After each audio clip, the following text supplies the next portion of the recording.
I like that Honduran cigar, the spirits rise. Smoke curling like ancestors whispering in the skies. Dr. Sebi in my left ear saying heal from inside. This ain't no new land, we the ones they try to deny. Before Columbus ever dreamed of ships steered, we was building mounds, doing rituals with no fear. From Yucatan to Galveston, New Orleans near. That's the triangle of soul, but the map been clear. Second lines ain't parades, that's ancestral rights. Tambourines and feathers under full moonlight. We ain't immigrants now, we the original mind. Built pyramids and bone flutes before Rome took flight. Topcatz said it loud, stop begging for permission. Our culture ain't missing, it's just deep in tradition. We ain't African cause they told us we remember the mission. The land speaks Creole, soul food and intuition, yo. We been here through the blood and the drum, through the elders, the chants and the kiss of the sun. Smoke rise from the leaf, yeah, we talk to the sky. And the ancestors' rhythm, we never die. We been here, oh yeah, we been here. Way before they wrote their lives, we still live. It's our home, not a place we disappear. Jaheim singing true through the pain and the tears. Granny sat me down, roll something slow. Said when you puff, give thanks, let the cosmos know. I inhale the jungle, exhale the flow. Spitting stories that the textbook still scared to show. Cigar lit like a torch from ancient rites. Aromas like prayers to the Orishas at night. New Orleans ain't a tourist tale, it's black divine. Where the jazz horns been time and the spirits align. Forget Columbus, we was dancing in stars. Trading turquoise, dripping culture in bars. Drums talking codes, spirits moving cars. Look close, the past ain't gone, it's just behind these stars. From Congo Square to Trammy porches, we built this land, no need for endorsements. The Mardi Gras beads ain't just for decor. That's soul armor, homie, we was gods before war. We been here through the blood and the drum, through the elders, the chants and the kiss of the sun. Smoke rise from the leaf, yeah, we talk to the sky. In the ancestors' rhythm, we never die. We been here, oh yeah, we been here. Way before they wrote their lives, we still live. This our home, not a place we disappear. Jaheim singing true through the pain and the tears. Through the blood and the drum, through the elders, the chants and the kiss of the sun. Smoke rise from the leaf, yeah, we talk to the sky. In the ancestors' rhythm, we never die. We been here, oh yeah, we been here. Way before they wrote their lives, we still live. It's our home, not a place we disappear. Jaheim singing true through the pain and the tears. We been here, oh yeah, we been here. Way before they wrote their lives, we still live. It's our home, not a place we disappear. Jaheim singing true through the pain and the tears.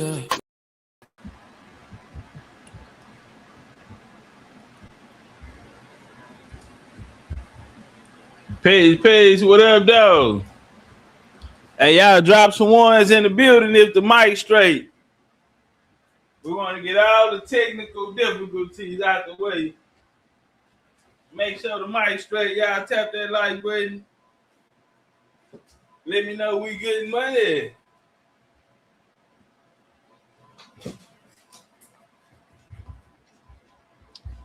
Yeah, shout out to everybody. Especially the people we ain't seen. Make sure y'all go subscribe to our backup pages. I'm gonna have to get some mods who gonna be here so they can start dropping the links. You know, I've been flying on autopilot. So till I get Tracy back, to Ebenezer, slow down, Superwoman. We're gonna have to get some of our other empresses, you know, take care, make sure everything's straight. So yeah, I'm gonna be picking some people who we see most of the time and know, you know, the culture around here. But yeah, we definitely gotta get the family tuned in on the other channels. We're gonna do some other things with those. And you know, I don't need to, you know, say anything right now. But yeah, we got some good things in the future coming up. First, I wanna touch on the fact that man, we got some good things coming up. But before we even get to that, I really want to do this Mexico. You know, we really need to make a decision. Right now, I'm going through things, you know, trying to organize a funeral service. So, a lot on my mind. And we less than 30 days out. And so, again, if you're coming on the website, Ebenezer send me the registration. And to be honest, I don't know, man. You know, so I talk to the people tomorrow night. We'll meet 7 p.m. Central Time. We'll get on Zoom together. And y'all let me know how y'all feel about it, if we should proceed or not. I'm just excited. You know, it's new people, new adventures, and new energy. And I know they want to be there. So, and I want to be there with them. You feel me? Turn up.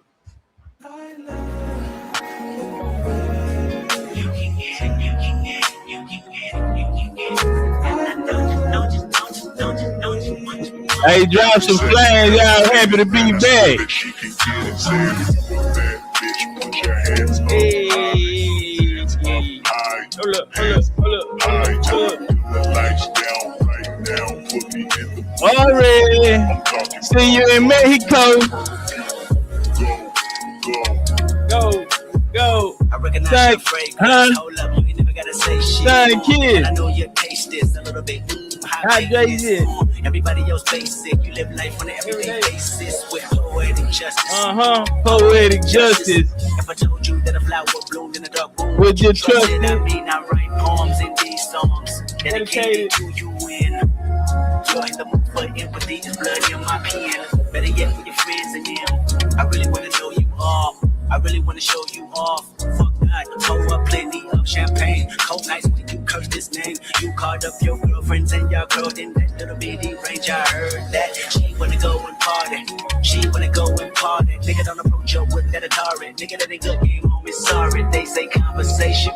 Rule the nation. I can tell, but I could never right my wrongs unless I write it down for real. Please. Chief Smoke, what's up, family? Hey, man, you know I ain't forgot you, man. You know I ain't never gonna forget you. Chief Smoke, man. My nigga, man. Big old Indy.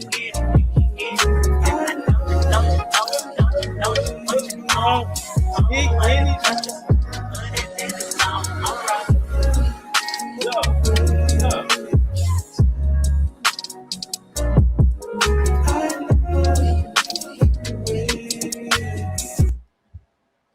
Hey, boy, I remember I was talking to little Lena. Y'all remember Lena? North Carolina, Miami, Florida. Little Lena say, Chief, you know she country, Appalachian country. Chief, I ain't trying to go to no mound, man. I'm trying to go to Mexico. I'm trying to be on the beach in Cancun. I said, oh, wee, man. Turn it up. She say, Chief. I say, man, you know, we gonna go down to the mountain. She say, that's cool. But Chief, I ain't trying to go to no mountain. I'm trying to be on the beach in Mexico. I said, ooh.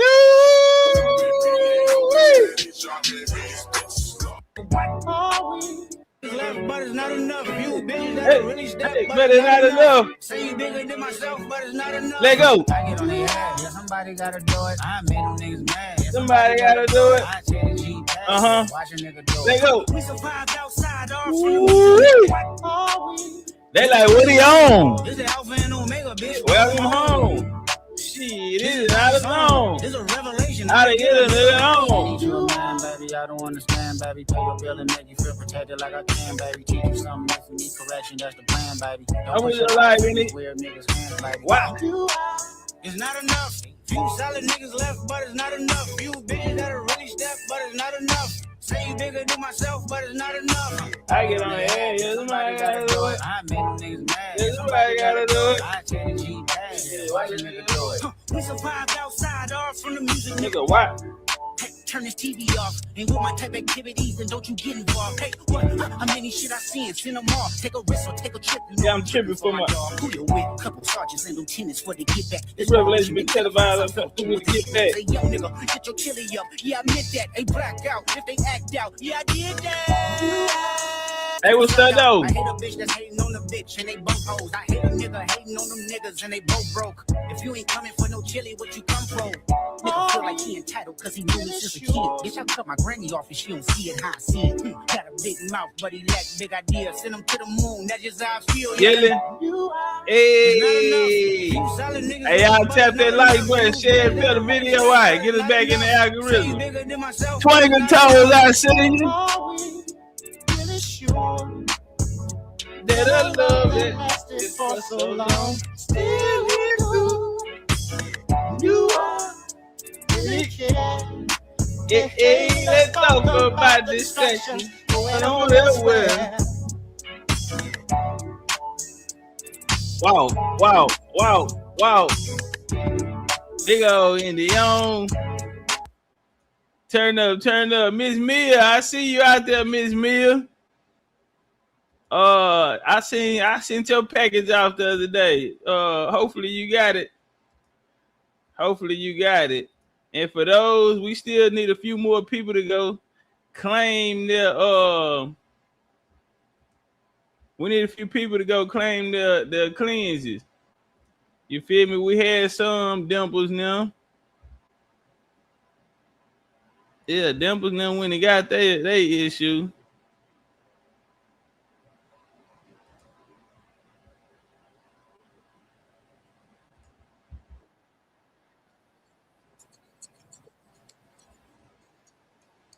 Hold on.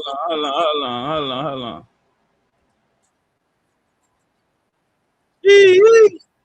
Look at that. Ski.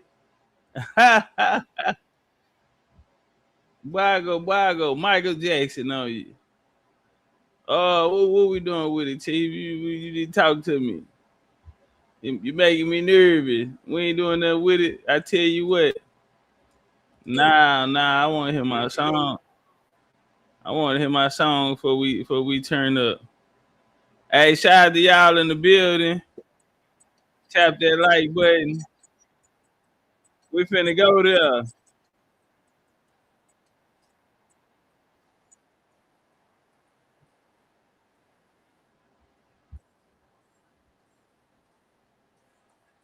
Hey, whatever she want. Shout out to the gang over here on TC. Y'all tap that like button. We finna go through Origins of the 5 Civilized Tribes.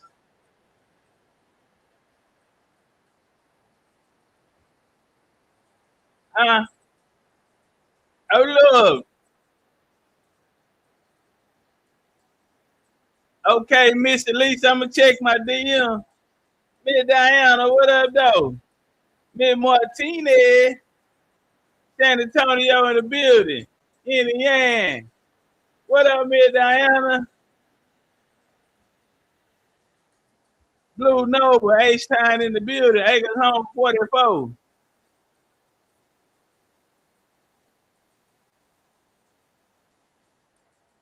Sister Wanda, E-Night. Woo-wee.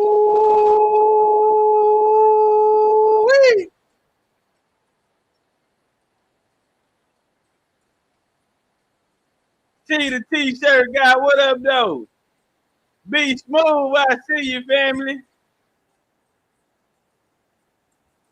It go. Type shit. Rocking out. Big Indian. Popping it. Ain't no stopping it. All the way to the top with it. Yo. Tap that like button, share the video, get us in the algorithm. Hey, I appreciate them likes, appreciate the share, appreciate the gifts. Lou, what it do? All right, we're gonna go and get into the build. I had a cold little old piece. I guess I just say it for like for like some content. You know what I'm saying? After we do our bilkman. But we're gonna go and get into the origins of the 5 civilized tribes. You did. And man, like I say, we'll speak about that on another go round.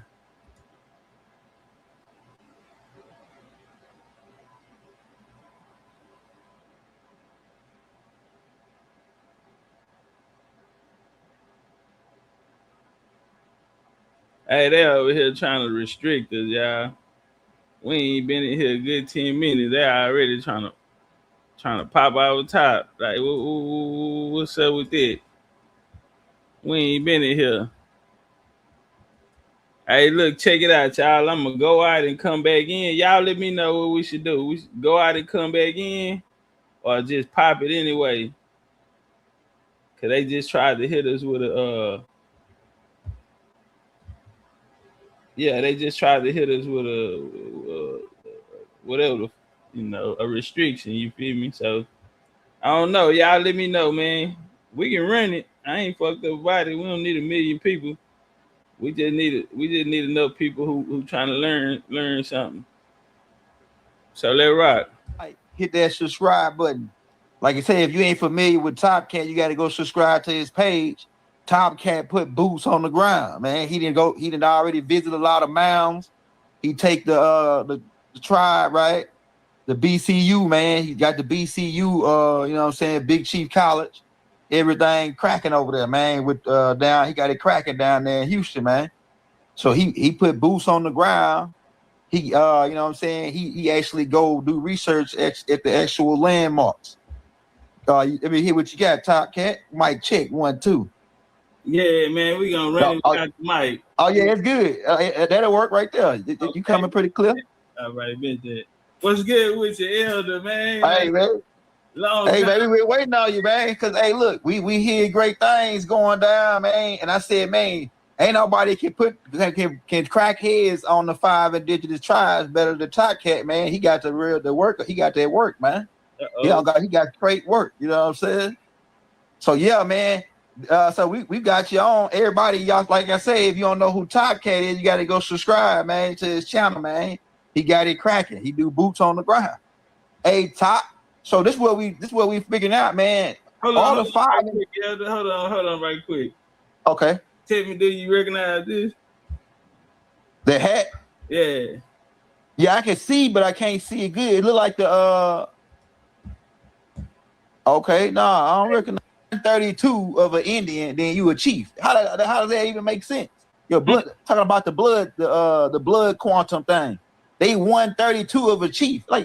Like how you get into to be a chief and you damn near you like a European, and we know damn well Europeans ain't indigenous over here. So what's going on with that, Top?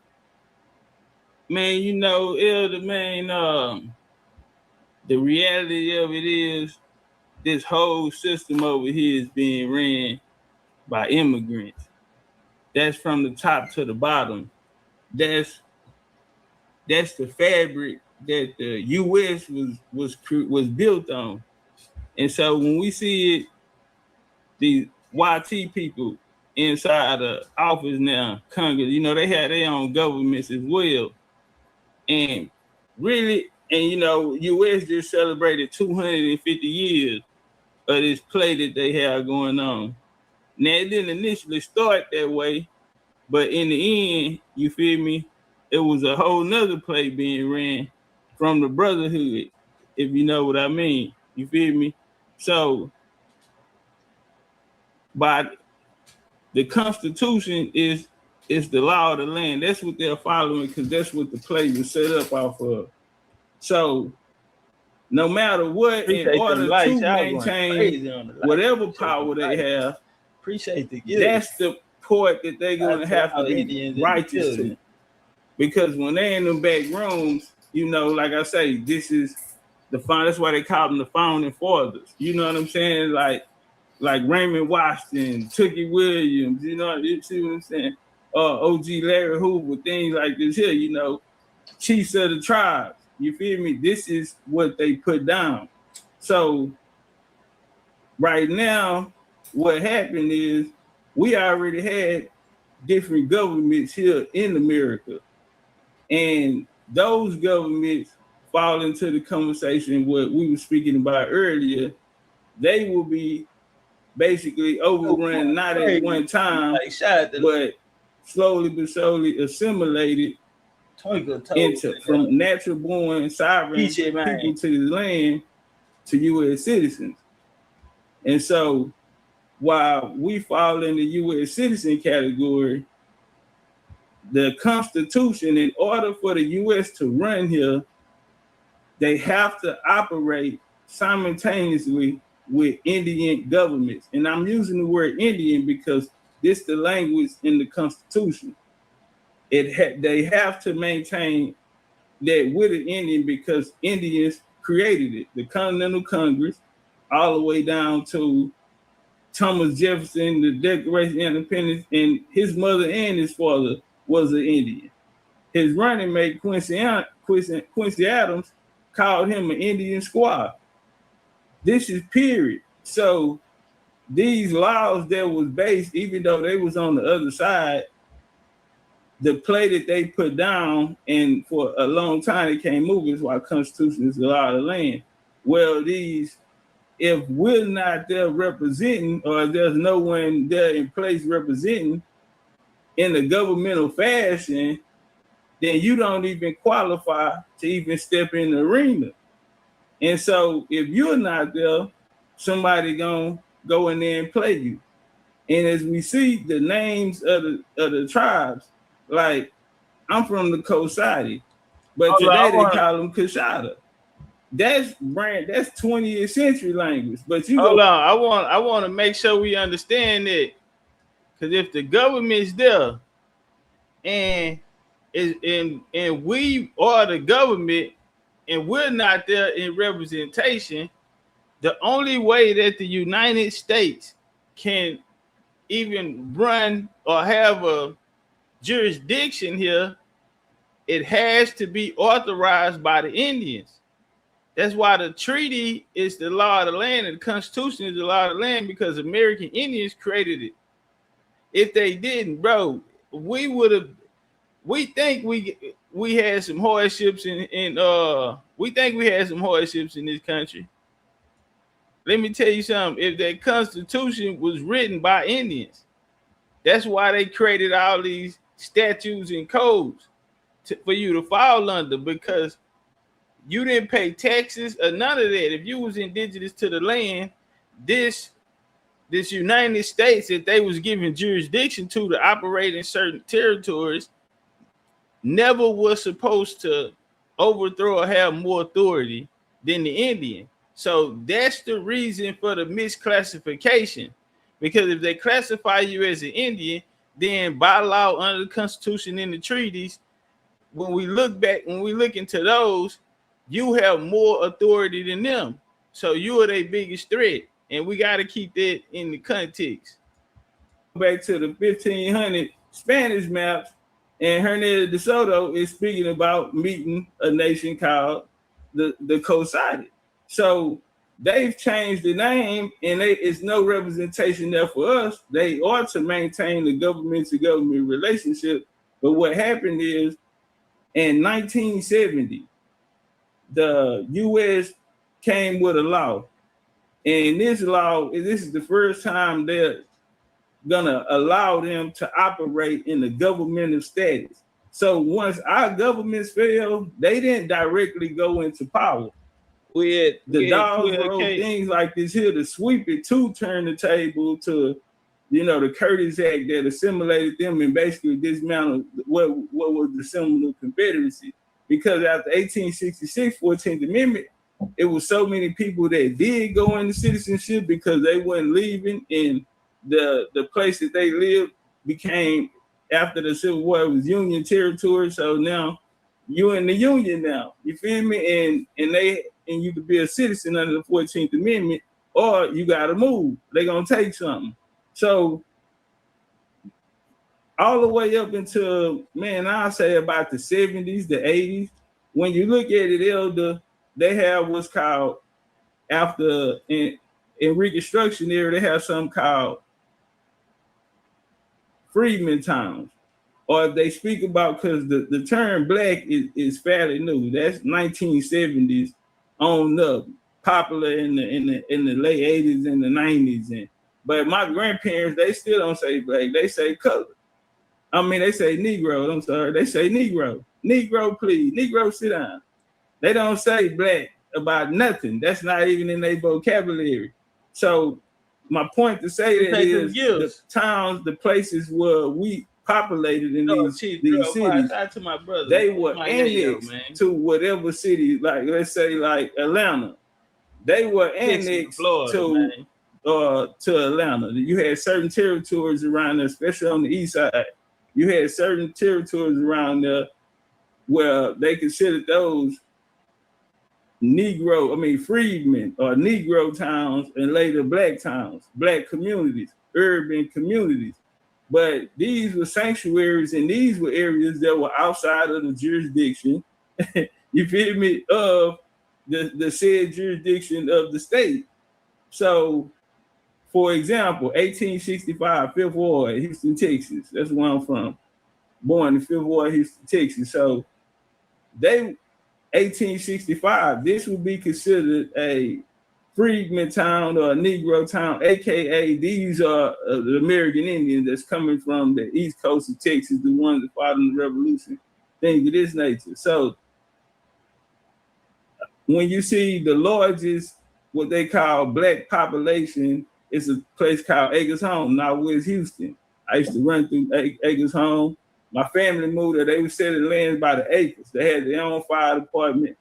They had Premier Bus. The city of Houston Metro had, they annexed them into their system in the 70s. This was the largest one. This was the largest black population anywhere in America. Whoa. And they annexed them in the 70s. What was that? Before then, they were operating it was only us. You feel me? Doing business with us, cleaners, shoe shiners, cars. They made they sold cars over there, barbershop, you know the thing. So it was heaven for us. America. And so these type of things happen, man, and it all took a turn in the civil rights. What's so crazy about that, but that's where the reset came during the civil rights era. Hey, that civil rights. I heard somebody say, man, that the civil rights thing really was dealing around us, the Indians, not the. And I know they. Some people say, "Oh, the Indian is a Christopher Columbus thing," but just for this, somebody said that the civil rights really was the Indian rights. Something like that. What you got on that? Justice, Coco. Nah, I'll say this here, man. Nah, that's not true. And, okay. Hey, get the likes up, YouTube. I heard it a gang of times. And get the likes up, YouTube. It's on the docket, but civil rights was on the way. We're on the road. Indian rights. See, this is the play. This is why I say it all. The reset was at the civil rights era, because during the civil rights, very important from the 50s, they came up with the plan all the way up into the 60s. 1960, few things, monumental things happened in history. You had JFK ran for president. Martin Luther King went to jail on a probation violation on that sitting in. Well, Coretta get a phone call, and it's RFK. We're going to get him out of jail. We want him to bring the Negroes into the vote. Martin Luther King was a Republican. But when they got Martin out of jail, now he's helping on the he's getting all the Negroes to go Democrat. So they talk about Roosevelt, but we really see Martin Luther King. And ever since 1960, our people been voting Democrat faithfully. Because they went with the church. He was a pastor, the Southern Baptist Convention, whatever. Yeah, You feel me? So this was an army that started from what's called Negro conventions that started back in 1830s. That you need to name to. So you had three main. You had Philadelphia. You had Picnic, Dylan Roof went in the church in South Carolina on a lot of people. And then the third base is what Martin Luther King family ran. Martin Luther King family were plantation owners, large plantation owners. Martin Luther King family name on his dad's side came here in 1836 from Dublin, Ireland. He's a Black Irish and Cherokee Indian on his mother's side. Their name was Branham. They were the Branhams. They changed their name and they went under King. So a lot of people know about the Michael switch. Michael to Martin Luther, named Protestant. Now his family is what? Baptist. He was a Baptist pastor, right? Protestant and Baptist is the same thing. Protestant just got so much heat back then because it was them against the Catholics. And you had Martin Luther in 1517 go nail, you feel me? And they went against them. John Calvinist came. You had the WAR against the Catholic and the Protestants from now on. But the Protestants just transferred over to Baptist. Yeah, Protestant ain't nothing but undercover. I mean, the Baptist ain't nothing but an undercover Protestant. So to say this, his people coming from Dublin, Ireland. When JFK ran, it was deeper. You know how George Bush and Dick Cheney was cousins, and they was at the time. Hollenberg and everything. Go ahead. You know how George Bush and Obama cousins. Okay, so Judge Joe Brown give a cold spill on that one. So Martin, you got JFK, you got MLK, and you got RFK. They cousins. They're Irish. They're both coming from Ireland. If you look at the Irish Times have Martin Luther King representing them as their own. Jackie Robinson as well. But yeah, Black Irish is real. It wasn't until the 20th century till they start sending the people over there. We see now. Back in the past, they called them red leg, REDLEG, one word. Yeah, but my bad. What question you had? I got some good questions. I got 10 questions drawn out about the 5 indigenous tribes. My first question is why would the European colonizers, the Negropeans is what I call them, why would the Negropean colonizers single out only the 5 tribes when there were more tribes than 5 tribes on the land? They just single out, was it because they was in that 13 colony area? But why would they single out just 5 tribes and just say, oh, this is the only people that's on the land and everybody else could go to hell? What's your thoughts on that? Well, that's a great question. And what we'll have to look at is, see, we're calling them tribes, but if we type them up, it's gonna say government. It's a government. So it's not a tribal thing, it's government. There was a government here in the South. That's what the Confederates fought for. Anything from Virginia on down, that was Confederate.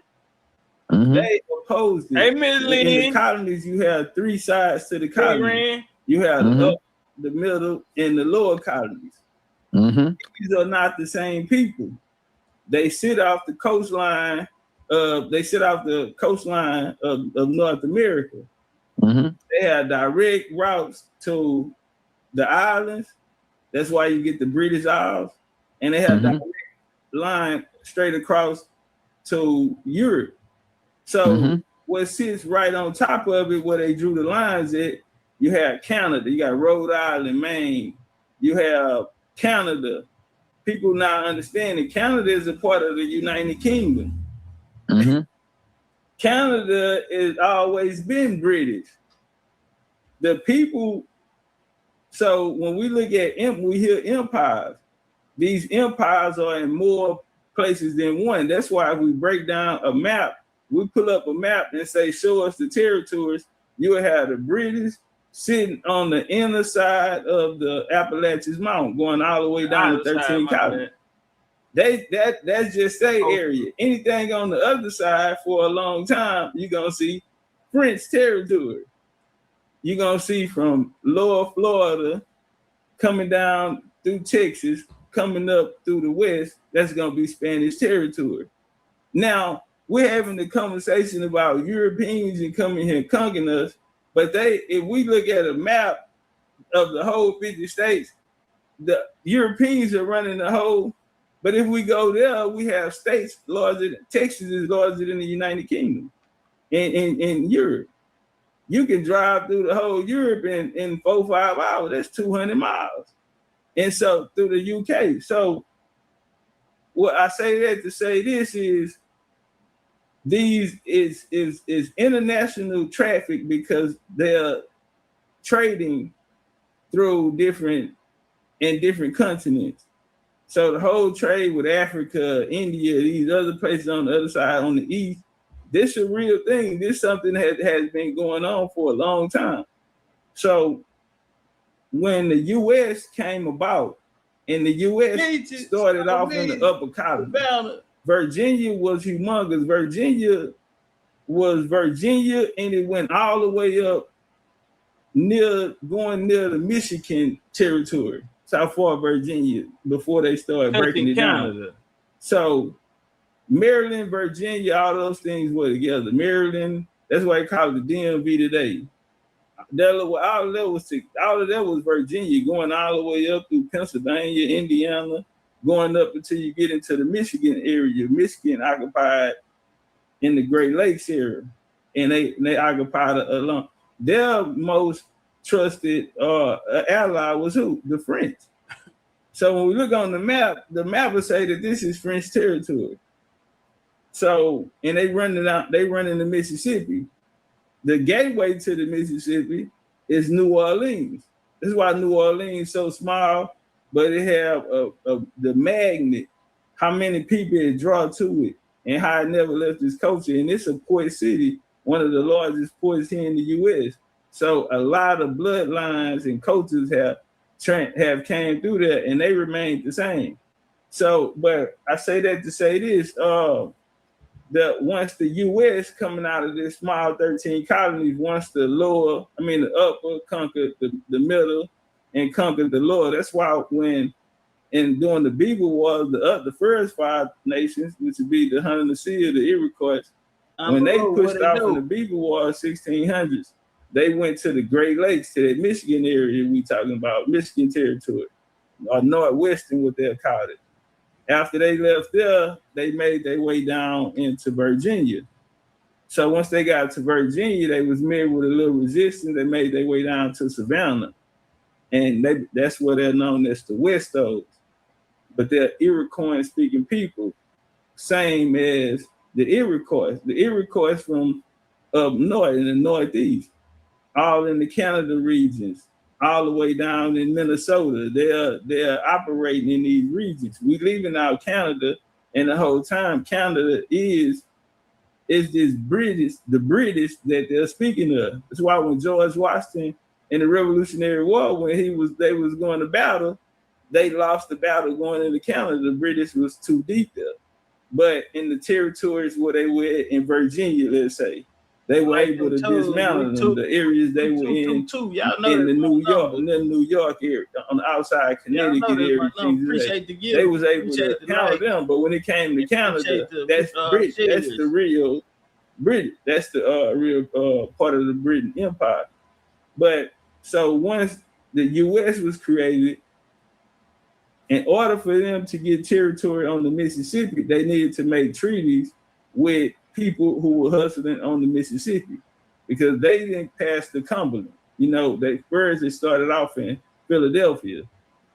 That was the capital. And then they moved to York, which would be New York. And then they got the area from Virginia later, after they claimed that area right there, which is Washington, D.C. today, which they took from Maryland and Virginia, called it Washington, D.C., where they wanted to expand in the Southeast, in the area of Georgia, Mississippi, because this is the ancient land down here, and You know, they call it the Mississippians, but you had John Law with the Mississippian Company, and there was a time because they put that down on there. It is called the Mississippi Territory though, and so they wanted the Mississippi Territory because of the wealth in the agriculture, because it was deer skins, beaver skins, and now they're moving into more agriculture because they was more into the industrial side. You know, the railroads, the steel, things of this nature. Well, that's why all the bankers were putting the money. That's why the Brotherhood went underground and accumulated their own money, looked for allegiance, which they found with Spain, Lafayette with the French, and this is what's gonna help them go with their move. First, they had to take out Georgia and Florida, Jacksonville, Florida, because that's where the heavy hitters was at. So yeah, so, and it wouldn't have happened. So what they did was they sent an Indian agent down there. George Washington came with the civilization plan in 1791. His game wasn't to go down there and maul them and run over them. He wanted to make a deal with them. Let's do business. I got to play. I got an army. I got a squad. Cleveland we got these points. We got this. They just took over Boston. They just ran over Boston. George Washington did not like New York. He was a virgin. He was straight Virginia all day, and you know, Barbados. Barbados is Virginia all day, but he was really in the Virginia game, and he took an L from some New York niggas in the French and Indian War, and he wanted that back. So he sent 1779. Called the Sullivan Expedition. He sent one of his heavy hitters, Sullivan, and they went and took care of the Seneca. And this was the last standing government that was in the area of the Northeast government. So now you got Virginia, which have a government. That's where they ran the Burges through, which the same family of King James of the Bible, Queen Elizabeth, Francis Bacon. Francis Bacon descendant is Nathaniel Bacon, who the Bacon's Rebellion was even fought over.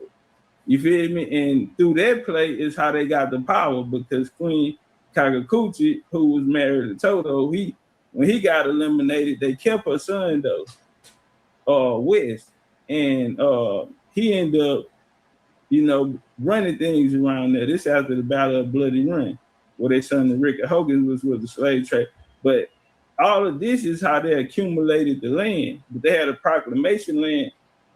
King George signed a proclamation line in 1763 at the French Indian War, so they can't cross the Appalachians. That was a problem because their game was, we're going to run through you, take your property. They were finna run through everything. They went and got an army. They went and got them boys out of Boston. Like I said, they made some allegiance with some of the French dudes who really was just coming down out of the Canada area and different. They finna go for their move. So when he sent Benjamin Hawkins down to Georgia with the red sticks and the white sticks, appreciate that love. he sent another nigga on the play to go holler at the Choctaw. Choctaw ran certain areas of the Mississippi River. And who was their allegiance? In the story, they tell us it's friends. Whole time, these niggas are French Indians. They're talking about geography, empire, and they're speaking about tongue. That's why they spoke Creole. You feel me? So it's neither. They got the Creole from the French, nigga. The French and the Indian nigga is the same person. That's why when you draw the map out in America and break down the territory, just find yourself in the story, nigga. I bet you people them gonna tell you got some French in you. You got some. You can't tell them niggas on the West Coast they not no black Mexicans. Them niggas speak Spanish good in the mud. They pick that shit up. They be around that, and them niggas really speak Spanish. Got a swag like that, a different type. But anyway, so George Washington, he sent his plays down to the Southeast. They do the Treaty of Hopewell. So he get them on a contract, Creek, Cherokee, Choctaw. At this time, it is no Seminole. No such thing as a Seminole Indian right now. But so he didn't get the Chickasaw. Chickasaw, we're gonna bang it out. Chickasaw was the smallest out of all of them. We don't win. Yeah, We them fucked up. dominate. They was the baddest. And they got a showdown between the baddest out the Northeast over 25 against the baddest out the Southeast.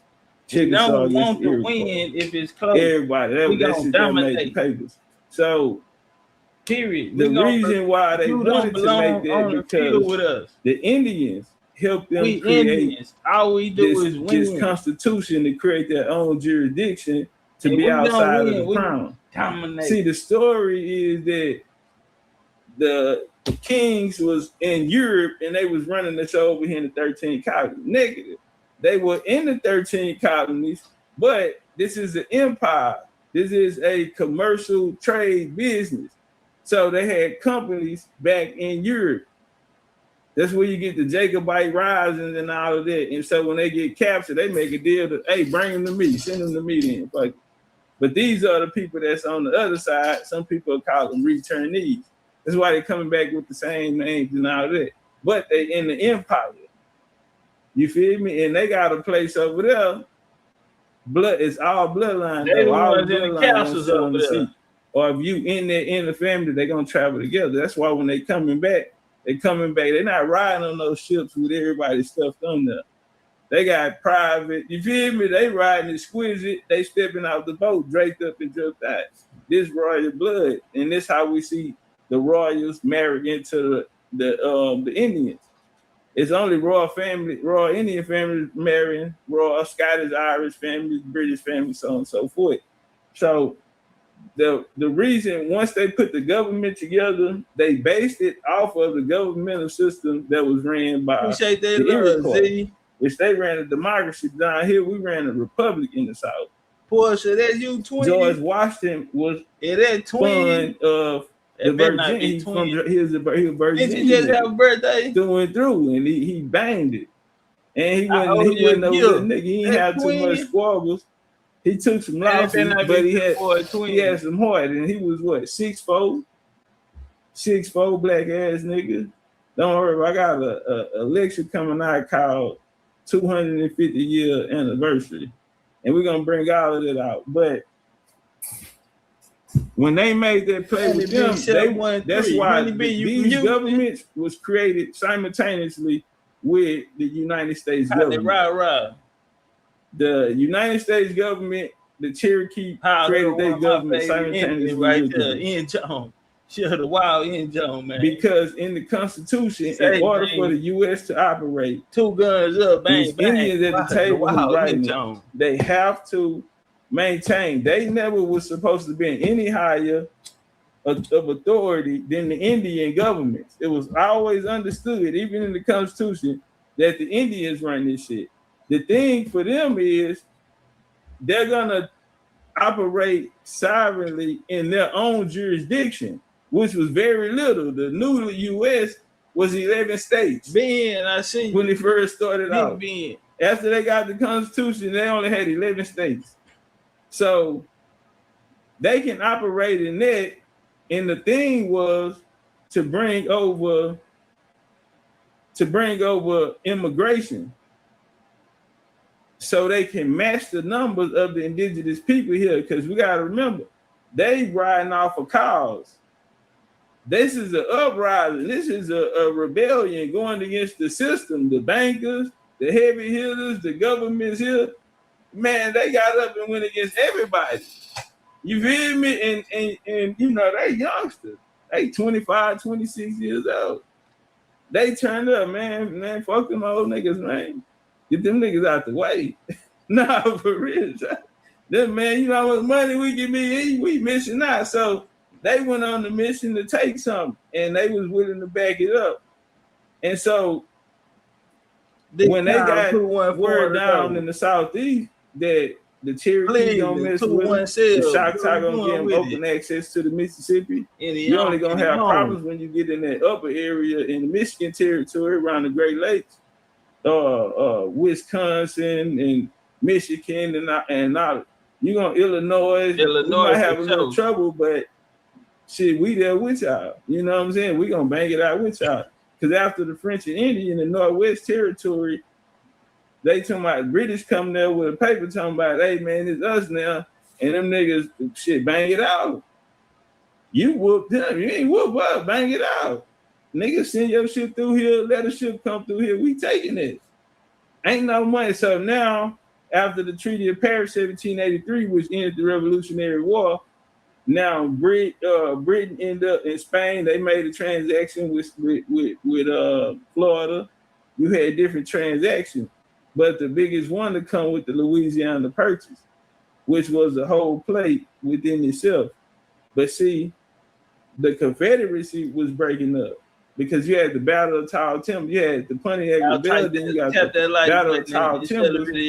Because again, the U.S. is very small; they only have a certain operation. The government in the Northwest is a sovereign Indian nation. They don't have to comply to shit. The U.S. are hoes on the block right now. Yeah, nigga slap. Y'all a ragtag army right now. You dealing with niggas who've been foundationally sound for a long time. You feel me? And these new niggas see. So that's why Freemasonry was so important. That's why it was secret. That's why, because they was gonna infiltrate. They was gonna find the weaknesses. They was gonna find the loophole. The only thing they couldn't move was the Constitution. So they had to abide by it still today. So everything that they did, you feel me, was a play to get themselves in position. No different than what the small hats end up doing, getting themselves in position. That's how they own all the Hollywood stars that they create, the music that we create, basketball, the sports, you feel me, all the way to our identity, our true birthright. They even control the Indian tribes and governments today, which we supposed to be sitting in. Hey, my next question, man, before I go to my next indigenous tribe question, what do you have? I see you. You said that we was connected to Cha-Cha, because I know that's what's the name said today. We were speaking Creole and all this. He said the same exact thing. That was like our major language on the land, the Creole language. Go ahead. I was just gonna answer that. I was just gonna say it's certain sections because it's different forms of Creole, but when it said the land speak Creole, soul food and intuition. Mm-hmm. So when we looking in the French territories, they speak in the Creole, in the Creole language.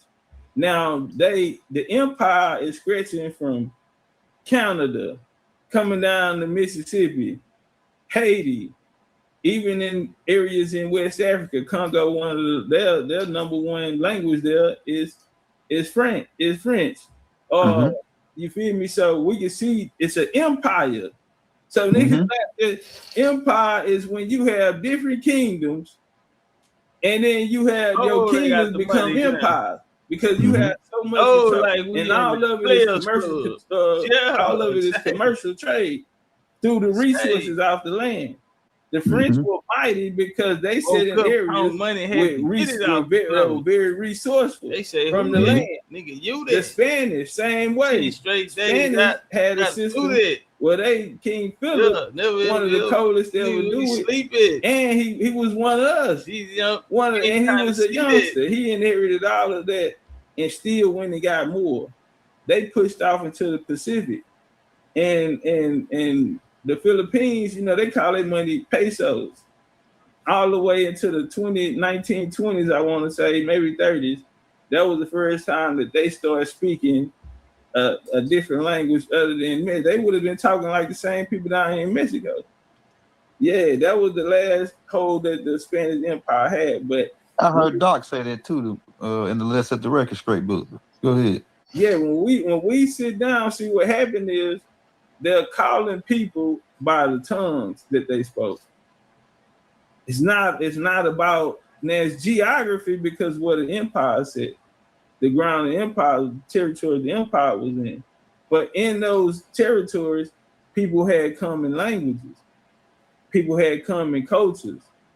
And so that's how they identified. Now they just put that label on there. Since these territories was this, now they slap them on a country across the the water because those were their territories as well.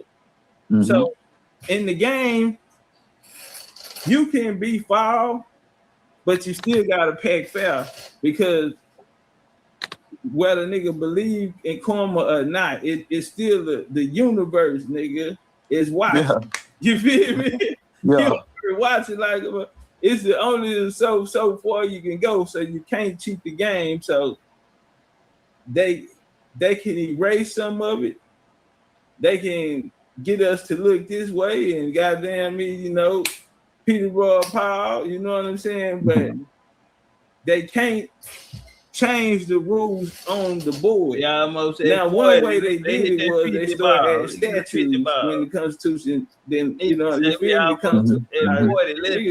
Now niggas making codes and statues and shit, and that's what they're building off. We're gonna have to because if it really didn't matter, put together, they would have just went and balled the Constitution up. You feel me? The shit that really got us in the chokehold ain't the Constitution. It's these whole ass codes and shit that they gonna go through the pyramid. You feel me? Saying don't have the authority.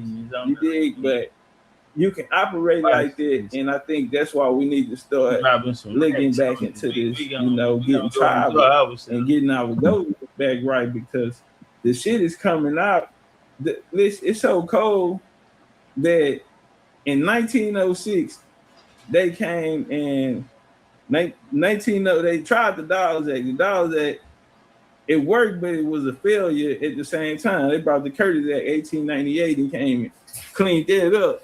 But in 1905 you had a 5 civilized tribe meeting. They sat down. That shit didn't go right. In 06 they came back and the U.S. government strictly terminated niggas. They cut everybody out. What they did was suffocated the game in a way to, you know, burning niggas' crops, you know, going to go find sharecroppers or people with land, niggas running out of seeds. So they disrupted the economy. Now, once you get you feel me? Yeah, they come in and disrupted the economy. Now, this is before the Red Summer when they knocking down the towns. This is the process in the 1800s because moving it. That's why we can't find no census for the 1890 census, the 1900 census. They say that they burned down, and in 1940 they got it right. You feel me? They ended up writing another one, but damn, I thought it caught on fire.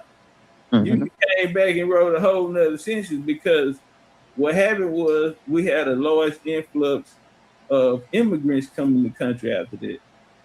And that's what these YT people sitting around arguing about this birthright citizenship. And Trump lost that case because we just watched Germany give Trump we definitely his grandparents' birth certificate. He's from Germany. So like when you asked me earlier, how can these people, these 5 civilized tribes play Indian and they don't even have the blood? The way Donald Trump can be the president and German just walked up and handed his grandparents birth certificate. Nigga not even from around here. Man, that's crazy. We not taking care of our business on top of our game. You feel me? And that's why, you know, platforms like yours, you feel me, is needed. You did, because we got to get the message out that, hey, homie, this our shit. We run it. And we just absent. But if we stood up, the whole game revolves around them. So now we at the point to where they needed us, and now it became a time where they no longer needed us. And so now immigration has always been the U.S. game. That's what we spoke about earlier. Because when they came down with the taxes in the colony, that's what they said they revolted against, right? Sugar ag. Hold on, homie, you trying to take taxation out of representation. Well, fucking nigga, I'm gonna let you take nigga to water. You know what I'm saying? So now the situation is they can't let us know. Now they're bringing over the immigrants. The U.S. started bringing over immigrants and saying, you're not under the king, you're not under the crown no more. You under the jurisdiction of the United States. 50K be on the way. You feel me? And you Easy under work. jurisdiction. That's easy Now you work. get caught out of bounds, you know, they do whatever they want to do with you. But as long as you here in the colony, you straight, you're on my G-pad. So that's no different than how the U.S. worked today. The reason why when they offered citizenship in 1866 was because now that was only for Indians who didn't want to live on the reservation or live with their tribes. They can come in and get citizenship. But if you outside of that, they're not even putting you on their census, because 1790, the census was created just so they can count who are all, identify everybody who's in their jurisdiction so they can tax their ass. You feel me? So they didn't, Indians not taxed, then go in the census because they had their own governments. And that ain't their place to go speak on or go in their jurisdiction or their neighborhoods or their areas. And you feel me? They don't count. I can't tax them. I'm only getting niggas who I can tax. You know when they stopped that was in 1790. The first time they started putting in Indians not taxed on their census, 1940. For 1940, you couldn't hold office in the U.S. You couldn't hold a seat if you were tribal affiliated. So when a lot of people say I can't find more people in Mount Hill, I can't find no Indian, well, it's because they had their own shit. Right? You feel me? Right. And that's why I go back to when I was saying these towns were annexed into the cities we live in. You live in an all-black town, all-black neighborhood, or what they call the hood, the ghetto, and it's one of them old ones. Everybody been there, grandma hides there and shit. So it was a time in the 20th century, in the 1900s, where this area that we live in wasn't even considered whatever city that we live in. It was annexed into it. So they brought it, they assimilated it into it. And then in the 60s, you know, they integrated. So it was a whole play. The whole play was to get us off, and that'll take us back to that Indian Civil Rights Bill, because when they brought the civil rights, the whole plan was to, after the civil rights, everybody turned colors, turned into crayons. You had Chicano walkouts in East St. Louis. The Chicanos, they want to tell their story. The Native Americans had something called the American Indian movement. Russell Williams, he was a whole white boy. He had a bitch named Lil Feather, whole white YT girl. Her family came out on her, said they ain't got no type of Native American ancestry on either side. They white folk. Who else you had in there? You had brown, yellow, red, man. A whole lot of gangs. And because the Chicanos, they got brown people. Brown pride, which really came from the Spanish War 1898-1902 with Roosevelt, who was the 27th president, Howard Taft, 27th president. He was running the operation over there. When they brought the Philippines over here in 1901, 1902, they did a 50-year experiment to civilize them, assimilate them into American culture there on the West Coast. And through that program, it was called Brown Brothers of Pride. They even showcased it at the fairs. The fairs they was having. They would have villages, and they would inside the villages. They taking the pictures. The seminal pictures are pictures of the Philippines. The Filipinos that was brought over in that war, they are literally in the picture. And we got all the sources. They're going to tell you they acting. Today they put them online and say that they real. I even went down to the Seminoles in Florida, Big Cypress Museum, and they had the picture of the postcard, from the fair. Which one was it? The Chicago, St. Louis Fair? They did the St. Louis Fair. The St. Louis Fair picture up there of them cars playing, and they hold Filipinos. So yeah, and they don't have to tell us. the people who writing it down didn't write them down as American Indians. They told them that, they're dressed like it. They're, it's a play. You feel? We playing right now. But yeah, that's how that was. That's how that game right there went. But when it got down to the president, he wrote. This was Nixon.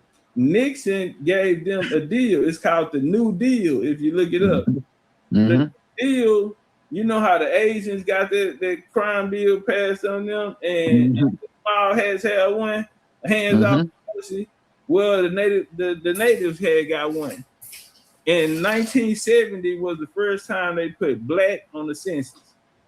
If you find black anywhere, a B, or them saying race category, black, white, mulatto, anywhere on the census, that census has been redacted. That census has been altered.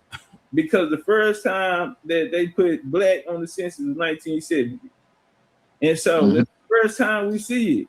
So now we become black on the census. Facts. We was mulattoes. If you have any form of mulatto on there that indicates you have Indian blood, the census hated that because, again, what was their purpose? To see how many people in their jurisdiction so they can tax them. So if you got mulatto on there, you might be coming out to the courthouse with your paperwork saying you can't be taxed because you got an Indian grandma. You know what I'm saying? So in order to replace that in 1900, they changed it to Negro. So later on through the 40s and the 50s, like I said, once they started doing it in the 40s, 1940s is when they first started even putting Indians outside of their jurisdiction or living in these quote unquote Negro towns inside the jurisdiction. Since 1940. And in 1940, what we start seeing, it's gonna be Negro. You're gonna be considered Negro household. So it's no more mulatto because we're not finna play the Indian game we talking about. Nigga, you niggas gonna pay us. Wow. Hey, so based on what you telling me, it sounds like, because I heard somebody say, man, the segregation was a game because they were trying to blend us in with them and then turn us to blacks. They were trying to blend the Indians in with these foreigners, with these Slavics. What you got on there? You right on point. Auntie one so sweet. You right on point. We could have stayed by ourselves. We ain't had to go to we had our own schools and everything. We should have just Man, tell me it in here. Hold on. Man, you say what now? I say we might be right on time. Hold on. I think I got something like that pulled up. Oh yeah, drop it on in there, man. You already know. Yeah, because I heard somebody say that because we had to fight to join them when we was already running shit by ourselves. We ain't need to join them. That's what we fucked up at, joining on, trying to go to their schools and all this. Yeah.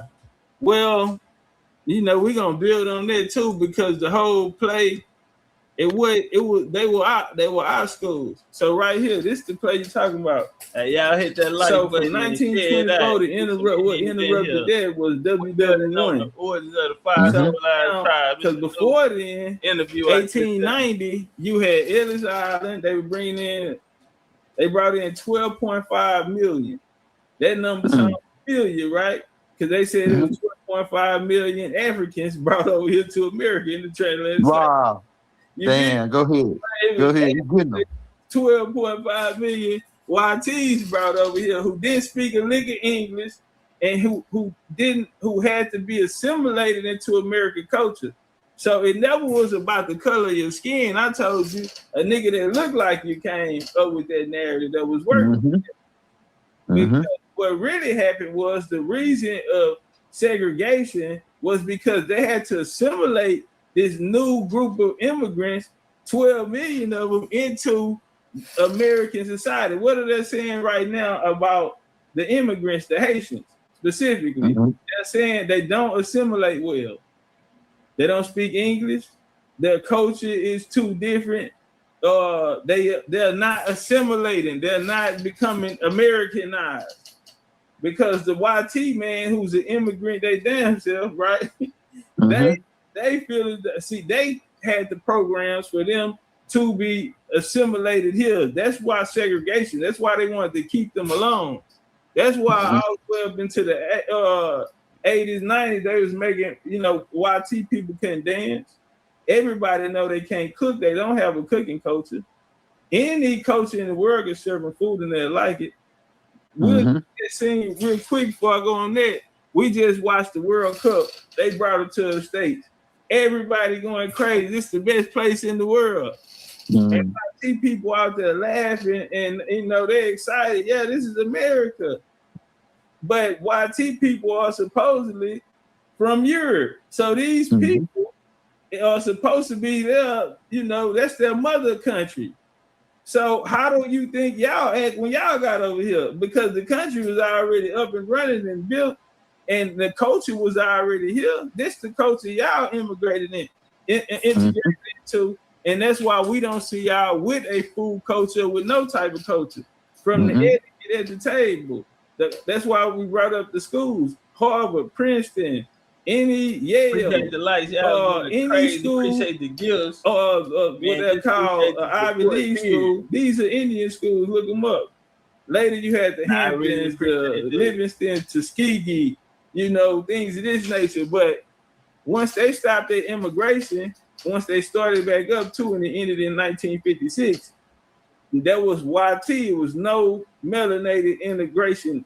Only at the beginning of the 20s when a lot of the West Indies people came up. Man, what up, and they came up to the upper colonies because they had a long relation and they were a part of the Redcoats. They were a part of the Britain, the Britain Empire, not the British. The British came after King George, the end of the Stuart family. And then, they united the kingdom.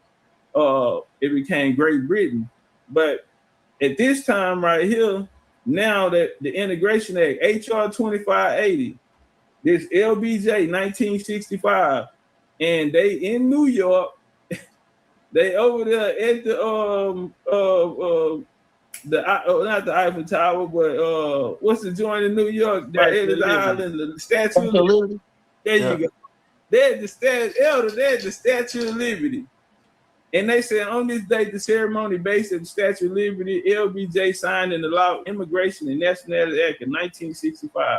This is the whole reason for the psyop of black, because 1965, nobody was running around calling each other black. There was no such thing as black culture, no black pride. It wasn't even a thought, right? But what happened was this brings over Africans and Oriental they people. going for 75,000. This who's going for 75K benefit. Now at the time, as you see, they were dealing with the communists. The 60s was the communist movement. Hey, what's up with it? Things of this nature, right? Aboriginal Soviet Union and shit like this. So the Africans, nations who were kind of developing, you could trade with Nigeria, Ghana, things of this nature. That's what the U.S. went and grabbed them before the communists came. Mississippi. In 1960, JFK created a program called the Peace Corps.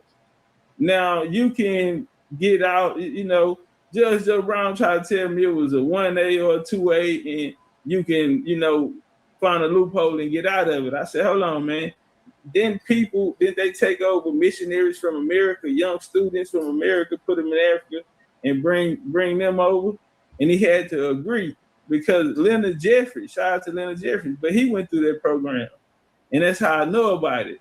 So with his affinity for Africa and him pushing it, he went over there through this Peace Corps program as a missionary to learn Africa and to connect, because funding came through Philip Stokes, who was a company before that company. They were called the New York Colonization Society. You feel me? That was with the ACS. But real quick, just to tap on one thing about the schools. These were the schools right here. These were our schools. You had Fisk University, Hampton, Tougaloo, Dillard, Talladega, Howard University. These are schools. They were created by the American Missionary Association. This is after the Civil War. Right after it. This is the Black Labor Organization. You know, they started off these boulets, these elites, Man, appreciate who really was trying to get us to get off the land. They didn't even want to deal with us. Go crazy. Because voting in the South, we are a republic. We were the Confederate. It wasn't like the Northeast, where just one governmental body controls everything, because the Haudenosaunee, the Iroquois, they control with force. Now down here, you know, they're a democracy. It's the Roman. They're Rome. That's why they say the U.S. is baby Rome. It was built to be baby Rome. No, the Iroquois were the Romans. Look at the architecture there. They built in stone, just like the Roman. That's why you see the Roman, if you look on those old world buildings, that's why you see Roman letters, Roman numerals wrote on the motherfuckers. You feel me? Nah. Hey, that's right. That's right. I just thought about that now that you said it. Like, damn, yeah, that is true. You feel me? Like everywhere we go, especially up there, man, you see these old. And that shit date back to like 200. Like, man, some of them shits go back to 200. 200, yeah. 700, 900. They'll put a 1 in front of it or something. Yeah. You know yeah. Make it say 17 to 18. Man, that's 849. Man, that's 849. Like, and these buildings are still being used today. And the reason why they can't do away with them is because they don't have the technology to build them again. So the technology that the Rothschilds and these other families, they end up getting their hands on, you feel me? And start trying to run, you know, the Rockefellers and these, you know, the elite families out there. Yeah, the all guys, the standard all. Yeah. You feel me? And they hold a lot of that information, but they don't know how to use it. You feel me? That's why the internet and all these other devices and things that we need civilization. That's why it's always one of us. But that's what I'm saying is we was back in our right place because they the ones excavated the mounds. The Masons told the whole story over the mounds because they had a whole era in history starting from the colonial times because it was coming out of the lodges. The conversation about how ancient these people are. They're like, man, who are the mound builders? They really wanted to know that. And you know, the French told them was niggas in the Southeast. They out on there fighting and trying to enslave. They descend from them.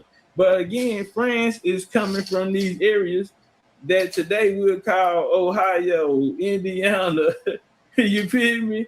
Hey, how do the Huguenots connected to that? The Huguenots, the French. Right. The Huguenots is connected because the Huguenots is really is runs hand in hand with like a masonry. It's an old bloodline. It's an old ancient fraternal order bloodlines that make sure they stay together. They created pubs. They created clubs. They created sororities in school, like the Topcatz.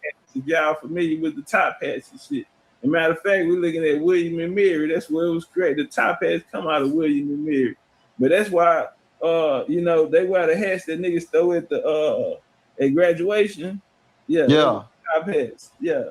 And that's how you get the skull and bones. And, you know, and this is these fraternities were created to keep the bloodlines together, even as they grow. And so certain families hold certain parts to the story, depending on how old they were, depending on the bloodline. And, you know, some of them family was just loyal. They fought for them, served, you know what I'm saying, that royal family. And they start to interbreed and become family. That's why they always moved in packs. But when we get to, my bad, what was that last question you had asked? How about the Huguenots? So the Huguenots are going to come from earlier when we spoke about the Martin Luther, 1570. Then a guy named John Calvinist come. John Calvinist, they fought 30-year WAR against the Catholics. Now, once they get over, this is the explosion of the Huguenots. Then you had King Henry. King Henry came and created the Edicts of Nantes. The Edicts of Nantes basically backed them off because low key he was a Huguenot. But his nephew came and did Fontainebleau, and that did away with it, made it void. And so that's where the explosion of Huguenots come from. Some went to they went to the islands. That's where a lot of those West Indies families, you know, that was running things, Barbados. They went to South Africa. They became the Afrikaners there, what they called the Boers. You feel me? You had, you know, them the ones who own the diamonds and the resources. Cape Verde, and they came to the islands. They came to North America. They came to South Carolina deep. The Huguenots were in Philadelphia, Delaware, Boston. Yeah, they were ancient order. They had possession of a lot of ancient knowledge, not only here, but world maps. The Huguenots, when we sit down and see who made the most contributions, the Huguenots, a lot of the greats that they don't speak about, like a guy named Anthony Benedict, they don't really talk about Ant. Now, they was tied with the Quakers. You know, the Quakers come out of North Carolina with George Fox. In 1681, Charles II, the Black Boy King, he gave him Pennsylvania. He gave him a charter of Pennsylvania. And he go with his move there with the Quakers. And they ran it, you know, a lot of Germans and a lot of Scots. You feel me? That was there alongside with the, you know, the Indian nations. Like I said, they only operate certain territory. They not operate. It's like a county in the city. The city might be more popular, but the county own more land and jurisdiction than the city do. In a lot of cases, like here, we got Houston, and then we only probably got 5 million people, 2 million, and then Harris County got about 10, 12 million. You feel me? So it's those type of situations. They only have, it's a colony for a reason. But yeah, the Huguenots, they got in place, got in position, created other secret orders here, and they also were present at the creation of the United States. The United States. And they also, matter of fact, they are the ones that even push the movement to remove the indigenous people here. They wanted to send them to Haiti. They wanted to send them to Ethiopia at the time. They wanted to send them to Liberia. It was their ideas to create colonies in Africa to go over there and, you know, colonize and take the resources using the blueprint of the method that happened here with the colonial Indians. Hey, you know, my next question is why would they call these 5 tribes civilized when we all was civilized? Like we was having whole fucking world fairs over here with whole stone structures that they couldn't even reiterate, but they only call these people civilized as if the rest of the tribes wasn't civilized. They like we were living in teepees and shit. So was the civilized word a game to try to act like under the Spanish Inquisition, all the rest of us were savages, and that we came over here as the Negropeans, not us, but them, you know what I'm saying, the Negropeans, and they civilized these 5 tribes, but all the rest of them were savages though. I'm gonna do something real quick. All right.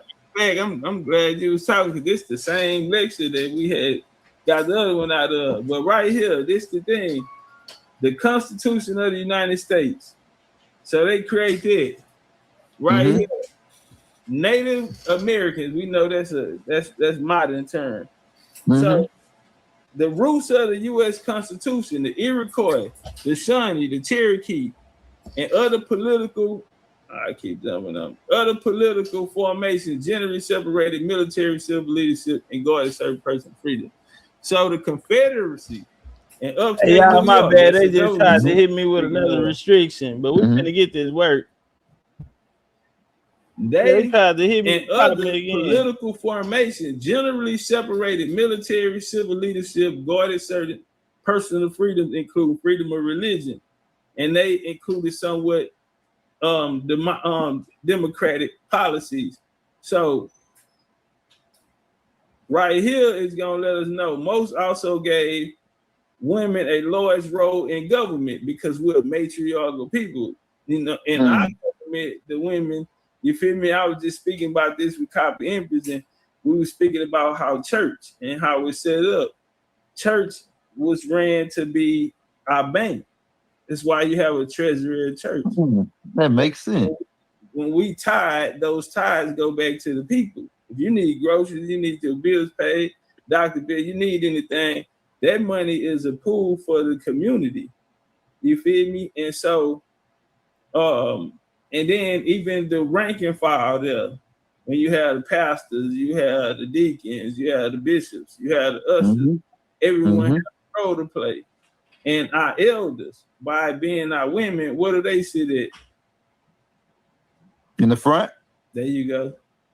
Bars. All right, let's walk. Yeah, you think you could drop the mic on that one? I just called it.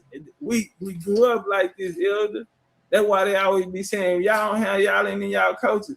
Man, we've been living in this culture forever. This is all we know. And it's the same program. We just not standing up and claiming, you feel me, and putting out yeah. So right here, the policy, they gave women large roles in government. And something that wouldn't make its way in the Constitution for a century, for more than a century, but eventually it got in. So if Indian law was that powerful, with them coming from a patriarchal system, and it became mine, well, this can't have nothing. The Indians, this how we know they didn't run the Indians. An Indian said, say, homie, I got a mama, I got a sister, I got an auntie, I got a wife.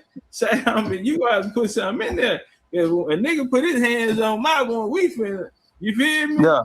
You put it roll, man. That's how we know it's not they play. Because the nigga checked him and, man, get that together, homie. Hey, you fix that when we talked about? Hey, I'm on it right now. Yeah, for real.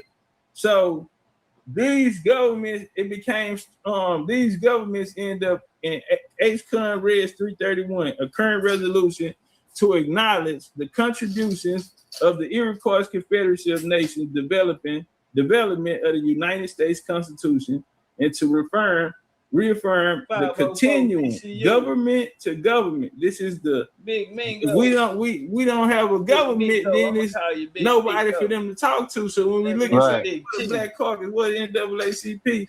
Well, the people that look like us, that's giving us a voice inside, it's their system. We don't have a voice in their system. They only deal with government to government. We gonna the whole get reason over they brought forward the Dawes Commission. Gonna say nothing. And when the Choctaw and those other tribes signed, just because they was outpopulated by the Mississippi Choctaw. Records, they said, they didn't have records. But then you turn around and say, y'all burned down courthouses and churches. Y'all not bombing churches because of no skin color. Y'all know what a record is. Like I said, it was a bank. The church was a whole government assist part of the government. You feel me? They got 3 levels of government. The Indians had them 3 levels of government, and our church was that sanctuary. Our people in them don't play about that. You couldn't even curse it in the church parking lot. You be like, damn, God forgive me. It's just already ended, and it's not the religion part, because they allowed us to keep the way that we venerated or praised. They just inserted their Bible. You feel me? And they got you to go off the curriculum. Facts. But it still was things they were able to flip it, and it was still things we were able to keep, because you can't come in and just take away. That'll be the hardest thing to take. So right here it said American Indians, they played a part in the Constitution. They are mentioned primarily in passing an appointment clause of Section 2 and the Commerce Clause Section 8 of Article 1. The language of appointment is again found in the 14th Amendment. So what are they speaking about? Hold on, let me get to it. No, it's in here.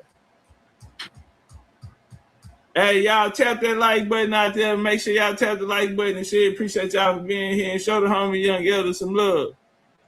Man. Yes, sir. Man, you got some clip. You got some clip. You've had a full clip up in that joint. I know I had the man, I had the whole law. Yeah, I had to flip over. But yeah, I had the whole law from the Constitution, and then it goes into the 14th Amendment. I don't see why. They got their Constitution from us, but they telling us we wasn't civilized. We was some savages, all to justify trying to enslave us. Okay, so man, I thought I had that on there too. Hold on. Because I told you I switched devices, so Yeah. I switched devices, I didn't have certain PowerPoints pulled up. Yep, they try to say, oh, y'all living in teepees, y'all running around with thongs, riding horses bareback. I think they created that whole narrative, man. We was in Susan time, the way that you see them portray themselves in certain areas in movies, that's how we dress. The hairstyles, you know, the French. Stacey Adams, we were wearing Stacey Adams over here when they came. We alligator shoes, Benedict. That's all I'm telling you. Motherfucking minks, bear coats, and bear minks, and all that Michigan territory, anything. Man, so man, I had that up, and I was gonna go through the civilization plan. How did this start? What was George Washington? Hold on, let me see. I might still. Yeah, take your time, man. Everybody hit that like, hit that subscribe button. Hey, we dropping top cash app every 5 minutes. Try if you can't get the try the BigChiefBCU if that other one don't work, the BCUBCU, because I had a problem with that one, but the BigChiefBCU went through. Yeah, that's the one. That's mine, right? That's the right one. Yeah. Man, that's cold. I had some cold work, and I had it pulled up. So basically, the Civilized, the play that they went with the Civilized play. Hold on, we'll just run it from here then. Appreciate them likes. I'm just gonna have to make it work. We gonna get over. All right, go ahead, man. We got time. Just Tammy crack heads and twist caps. Oh, they going crazy. Them boy and arrow. Yeah, they came over. Oh, we came over, and I think that's all later down the line to justify the Spanish Inquisition and all the Papist bulls and robbing us, man. Robbing us blind. You know what I'm saying? So when you bring up the Papal bull, you know what they call the Papal bull, the doctrine of discovery.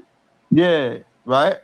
So the law of the doctrine of discovery meaning anybody that they find and they're not Christian, under the law, they have the right to take their territory, right?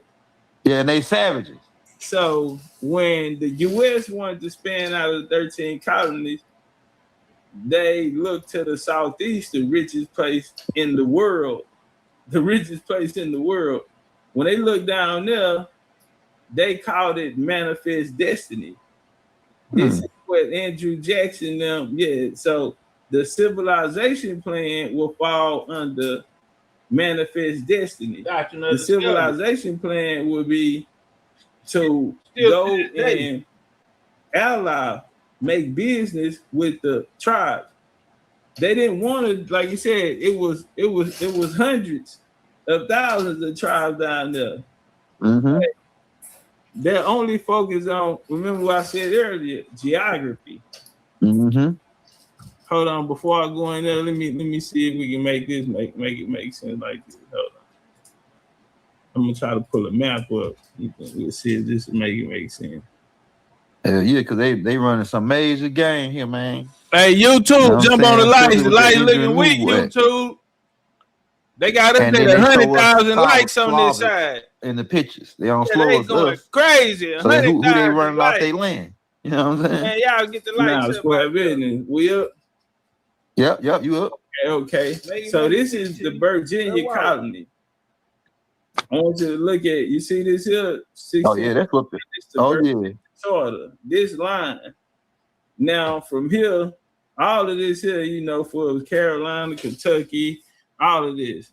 And you're going to see it being claimed by Connecticut, claimed by Virginia until 1784. All of this was Virginia. All of this was the Virginia Empire. The government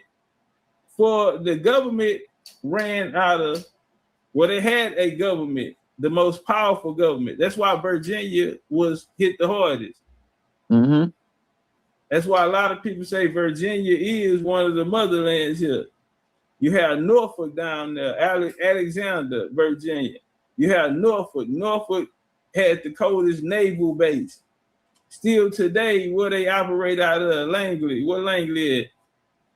Yep. Maryland and Virginia. It's in Virginia, ain't it? Langley, Virginia. There you go. Because that was powerful military right there. Man, now you connected some shit for me because a nicer Templars connect with that too. Right, and you see it go all the way up into Canada area. They call their training ground the farm. The farm. Let me go to another one. CIA, man. This CIA, man, they starting to come up a lot and fucking us. And when I started figuring out who jacked us over, the CIA come up a lot, man. Right. They come up a lot in a lot of shit. But see, you know what I'm saying? They had a hand in it, but because the BIA worked with the War Department. Mm-hmm. Oh man, so, we finna be right here. This is a photo right here. This is which one is this? This 1750. This is before the French and Indian War. So we're gonna look at the territory. This right here in pink. This is gonna be the British. So it's they on a small, but they're saying they were the most crucial, vicious, and took over everything. What people not saying is these people had Indian heritage, and these are the areas that their bloodlines were in. The kings that created 13 colonies were not in England or Europe. They were here. This is the place they call in England or Europe. That's why on the map you see nothing but European nations. But you have this area right here, they're gonna call France. They're gonna call that France. So you have the purple, this is territory ceded by France to Great Britain. So they go to Hudson Bay up there, Newfoundland. You have this area up in here in Canada, Nova Scotia. You got Port Royal right there. And the blue area is France. So you look at all of this, all the way to Canada, all the way to Louisiana, going all the way out here to Montana. This is a lot of area. And then this area right here is like orange. This orange, pink, whatever, this is Spain. This is Spain. If you notice right here, East Texas is covered in blue, is French. That's where I'm from, East Texas, originally. So when we say Louisiana, East Texas, ain't nothing but a line right there. 1840, they created the Ashwork Act because that line right there, niggas was backing for it. Same, yeah, them the same people right there. But I wanted to show this to show a example of when we're looking at it, the reason why they wanted the 5 civilized, only 5, is because according to these it's territories. So they only want to deal with governments because they have to oblige by the Constitution. So since they're Indians creating it, they're going to create their own situation. The Iroquois are not from the South, but they found their way down in the South through a play called the Westos. So they're on the West Abo River. Today it's called the Savannah River. They was smacking shit until they ran into the Yamasee. Shout out to the Yamasee for that. Oh, yeah, Yamasee some gangsters. They some real whole gangsters out here. They couldn't push their line no further than that. The Yamasee teamed up with the Goose Creek men though, and they were banging against them out of the South Carolina and that Florida issue. Man, they go back. That probably will never stop. But yeah, they was back and forth. So the 5 tribes are not really tribes. These, when they set up the U.S., in order to oblige by the Constitution, we're gonna have to create a government system that we trust and we can work with. So it have to be our own people. Now we're gonna create Indian agents. You get John Stewart. Stewart is a direct descendant, bloodline descendant of the Stewart family, who set the charters for the 13 colonies. King James and them. Man, get some King flames James on and that. That's his descendant. He the first Indian Get some agent. flames on that, Mhm. man. Trying to operate, and he created the Eastern Band Cherokee. Mm-hmm. Feel me? He was a part of creating that. Now they sending these agents out there, and now that you have half the people in the tribe that have made an agreement with a boss in the tribe. Now his brother probably, we not on that, uncles and shit. And so that's when we see the collide with Red Shoes coming in for the Shock Titan 1700 and creating that division right there. And then you have the Shock Top Civil WAR. And then you have Sticks and the White Sticks up in Little Creek. They hit at the same time. This is all after the Louisiana Purchase, because there's no way that the U.S. can get the newly U.S., small as they are, only 11 states and in pockets of them, that they can have the manpower to go compete with anything on the Mississippi. Yeah, across the Appalachians. Yep. You feel me? You cross the Appalachians, you did it with a whole nother month. You got so many nations waiting on you, and then when you get into the interior, Tennessee and going to them areas, Missouri, you had the Missouri territory, you feel me? And you move in mountains and different terrains, and you got these Chickasaw niggas out here. And that's the worst of the worst. You might want to get caught by a creek. Man, them Chickasaw was ruling. Them boys chopped heads off, beheaded. They ain't take no prisoners. Man, look at Memphis right now. Them niggas say Chickasaw. Going crazy. Hey, they always say a fight. Hey, they say this Memphis nigga, the fight come with it. Come with it. That's the daytime. They ain't never changed. And a fade come with it. So what they did was they created these 5 governmental systems that we know as the 5 civilized tribes, because they went under the Treaty of Hopewell with the United States, which internally brought them into the jurisdiction of the United States. So, when you come to the jurisdiction of the United States, you denounce tribal sovereignty. You feel me? But they say they took on European culture too. These 5 indigenous. Go ahead. The number one thing, a lot of those conversations started happening after the Civil War, because they wanted to blame Britain.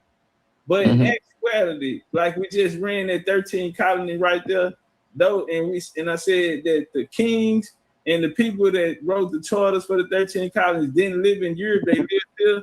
That's why we find they direct descendants here. We can trace them. It's because they were here in these areas. They were in Virginia, they were in Maryland, they were in Delaware, all the spots they got hit by the U.S. They were in South Carolina. You feel me? This was them Rhode Island, them Boston boys, them Philadelphia was split, you know what I'm saying? But right in the middle. But yeah, that's what they coming from up top. He was from Virginia, but his hitters, you had the Bucks of America and different, man, they coming from up top, coming to get them boys down there. So it was a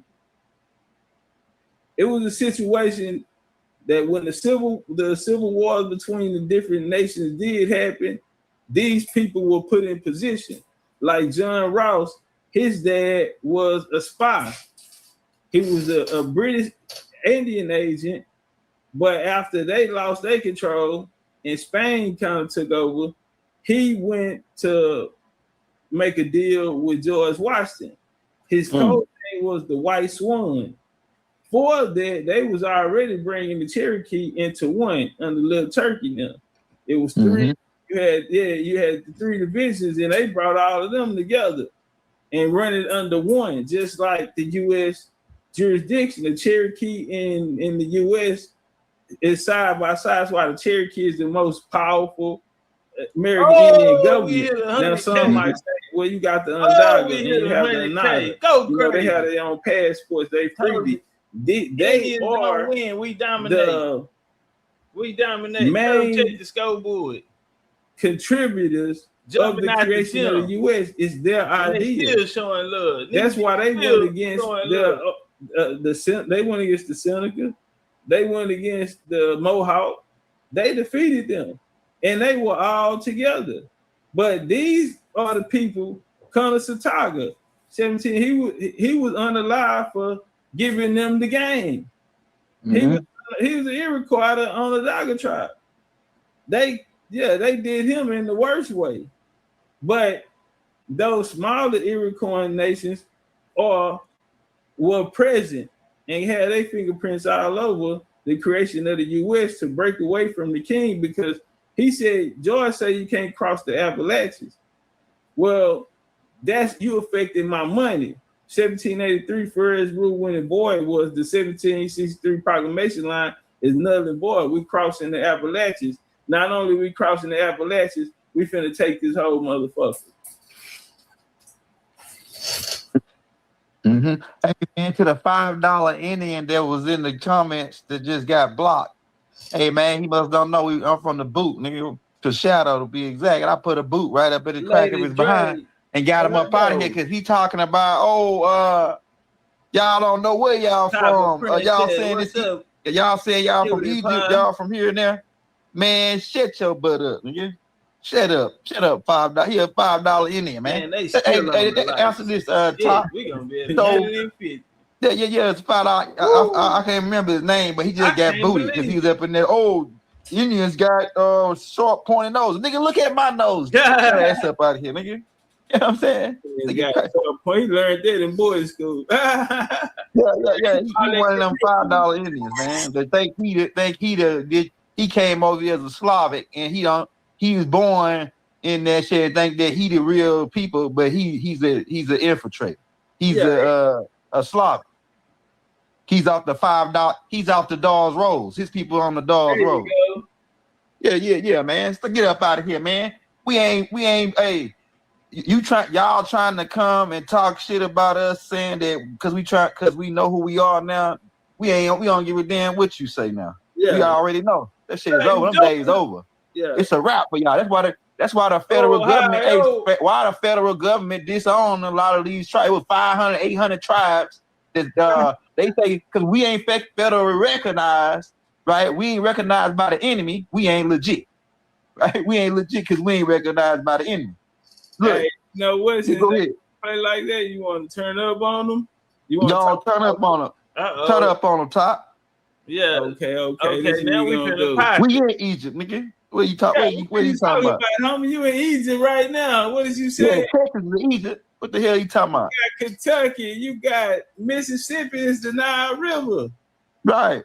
Memphis University has the most elaborated study on Egypt. Over 1,100 artifacts. That's why can't nobody tell you. Over 1,100. That's why can't nobody tell you nothing about Egypt in medieval time. We hear about Egypt in ancient times, and next time we hear about it, Napoleon over the in the 1800s. Come on, man, we gotta stop.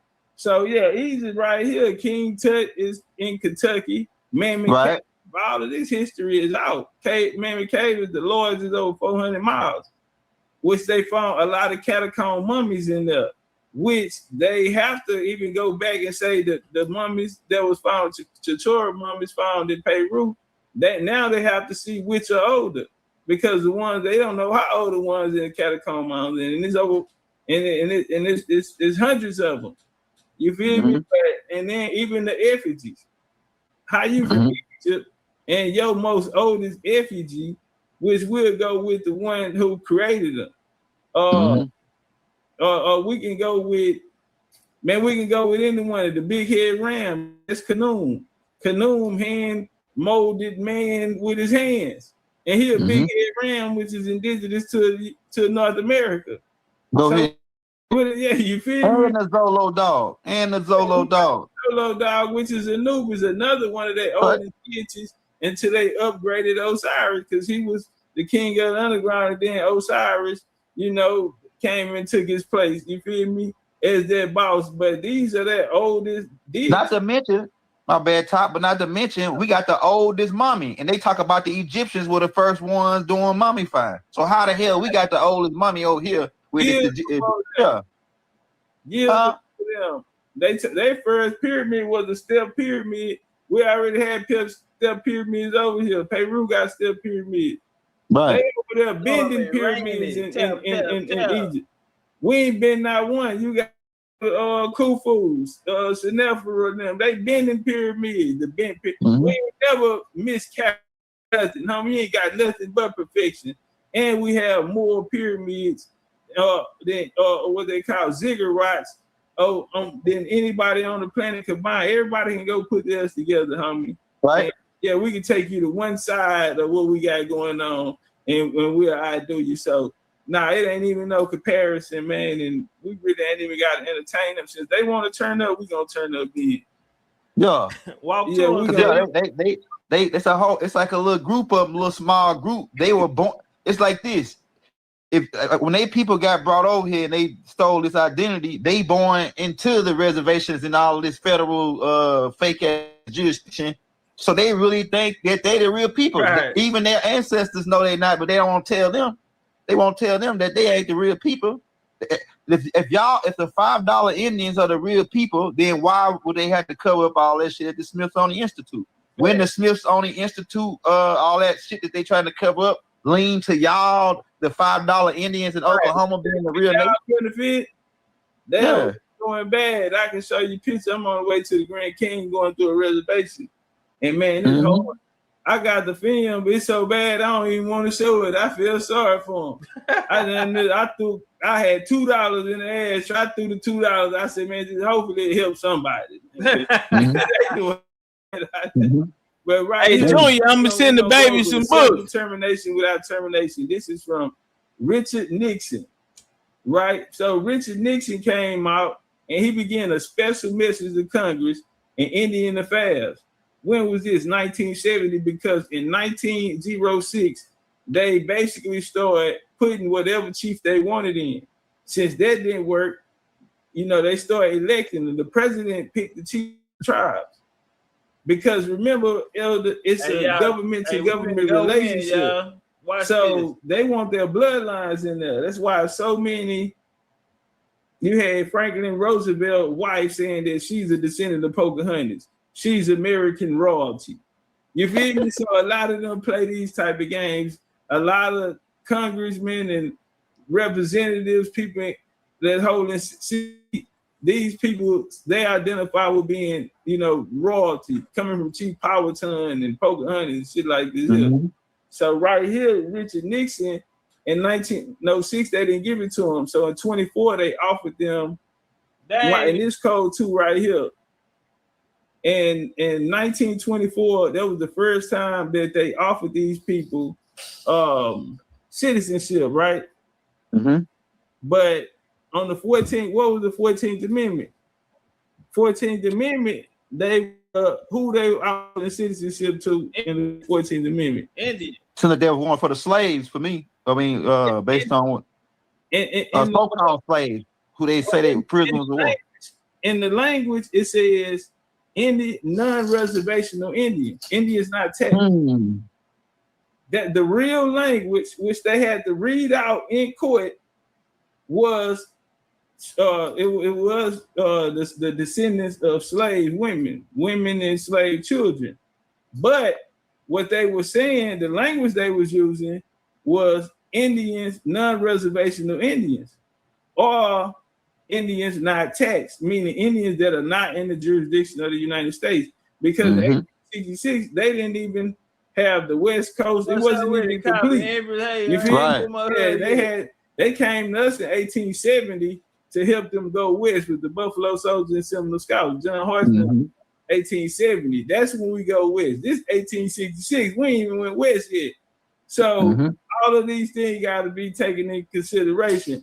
So right here, so in 30, so if they offered us in the 14th Amendment to tell you that we offered freedmen in the language, freedmen citizenship, which would be us, and Indians that want to denounce their tribal affiliation and come into the U.S. jurisdiction and become citizens. All right, now watch this here. In 1924, they offered to people that later in 1970 to be called Native American. So why why didn't y'all go first? Why didn't they offer y'all shit and offered us citizenship before y'all? They don't fit the timeline. They don't fit the timeline. At this time, this is the North against the South. The question becomes, where are y'all? And if y'all were there, why didn't y'all get anything? Because what we got was in 1866 treaty, we went and got the whole Oklahoma. They created 70 towns out there where they call Indian town, Freedman town, Negro towns. Native Americans didn't get nothing. They wasn't included. In 1890, it was 106,000 of them here. You know how they populated the numbers? I'm gonna get this one to you, Elder. Just because the people been waiting so long. You ever heard of Angel Island? Angel Island. No, I'm gonna write that down. Island is in San Francisco. This is when they start bringing in Asians, Japanese, people coming from the Pacific. The same time they were bringing in people through Galveston Island, and the same time they were bringing in these YT people through Ellis Island. On the West Coast, they called it Ellis Island of the West. They were bringing them in. You know what they did? They populated them along with these reservations, because at the time they had birth defects.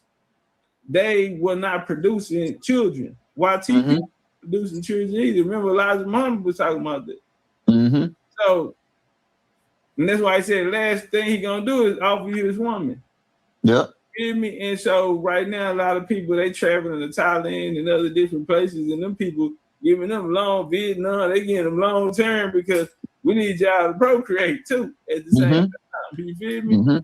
Economic benefit in it, but procreate too. They want them genetics. But yeah, right here, so in 1906, they did away with it. And in 1970, right here, July the 8th, 1970, President Nixon laid out 9-point plan urging Congress to reconsider federal Native American policy, citing centuries of oppression, abuse, so on and so forth. Come down, Nixon first introduction plan addressed concerns of Native American community during 1968 presidential campaign. And what he wanted to do was a rejection or a reversal of the United States termination policy, because they had terminated them, meaning they didn't pay for anything. You didn't reorganize your tribe with them in 34, meaning you're going to run your system like the United States running the system. You see why they acting like this? Because we're not in the seat. They got these cosplayers in the seat who haven't even been there a good 50 years. So they handling them. They didn't handle us like that. Every time it was a conflict, sit down, disagreement like this with us, you just pull up United States WARs. It felt like, because they can't control the Indian governments here. We steady having, we want to do business, they not getting it passed. These niggas hard to work with. And you know, so we scrapping. They go another WAR in American history. So once they got them, you know, they got Oklahoma, different territories. Now they're working on these new people because they always needed an immigration class. That's why they went to go fight with them in Roosevelt and the Rough Riders. When they put the ragtag Native Americans and these little these Mexicans, Mexicans that was coming in fighting out of the American US what was that, US Mexico war or whatever, WAR. Yeah, Los Alamos, was it the Los Alamos? No, this Los Alamos. You talking about 1836. This was in 48. They ended up signing the Treaty of Hidalgo, Guadalupe after this. This is when they said they ceded the lands from Spanish territory. Well, after that, they take some of those soldiers and they put them along with their soldiers. Now they have the Buffalo Soldiers, us, that's eliminating them, but they need somebody that represents this newly U.S. that they're trying to create. Because if we keep dominating all of the competition, it's so easy, and we're the muscle, and we understand that we're the muscle, then guess what's gonna happen, Elder? We can turn around at any time and handle their bitch ass. Yeah. Nah, for Yeah. real. We steady sending them on missions. They didn't when they got Cuba. They didn't when they got the whole West from Spain, Spanish control. They did away with the native the Plains Indians because at that time they went called native called Plains Indians. We did away with them, and they said, "Damn, hold on, shit, this nigga running through that." Oh man, them niggas turn around one day and decide to get on our ass. It ain't nobody can get them off us. Right. Now in a real way, you did me. So can't let them know that they the muscle like that. So they went and created Roosevelt. Had a little group called the Rough Riders. Well, they sent them and they first action out there to Cuba. And they had them in the papers, everything. Oh man, they was the best thing since cake and ice cream. They had them all in the papers, and man, they went out there and they had a hard time. They had a hard time, and we were there. And what was his name? Cody. It was a cowboy back then, named Cody or something like that. And he told the truth because Roosevelt went back and got the credit because they said that they went there that his men stormed the hill, outnumbered, fighting on the up steep. And they went, and it was a reporter that went back and said, man, they made it up. By the time the Rough Riders made it up there, the Buffalo Soldiers had already had the flag planted. Damn. Period. Nigga took care of everything. And he retreated, and also his top lieutenants retreated. It's all in the story where they battled in Cuba. Right here, this is the So like I said, 1970, they came back and said, hey, quote unquote, because now they have a new name, Native American. Which don't mean they indigenous. You could be anybody can be born and under the definition. If you're born in America, you could be native. Don't matter. But then go ahead. All right, let's work. Civilized. We the real indigenous people. Hey, bars. YouTube, tap that like. Everybody hit that like, hit that subscribe button. Go ahead, Top. My bad. So right here, this is the Chickasaw Nation. This is coming from their page. We're gonna skip down from the 1500s and all of that because they not the people that made this site. This ain't got nothing to do with them. All right. What we're gonna focus on is down here. So let me get down here. I see I had all this in the building. So the respected Choctaw Chickasaw Mountain Headquarters, Fort Washington, many Chickasaw became successful farmers and ranchers. They built the first schools, banks, and businesses in Indian Territory. Elder, they talking about our people. You feel me? They in Indian Territory as well. Right. Oklahoma before 1907. So the 70 towns that we built, these are the ones they're speaking about. After Oklahoma statehood in 1907, the President of the United States appointed the principal officers of the Chickasaw Nation. You see this? After 1907, because now you're Indian Territory, that's your own government. You sovereign people. Hey, so was because the United States, they corporation didn't make it past the Appalachian Mountains till way later. So who the hell was Jesse James, and they were robbing our shit, wasn't it? Yeah, they were robbing our shit, huh? Yeah, they came later in the 1800s. And guess what? They look like us. His people now were abolitionists.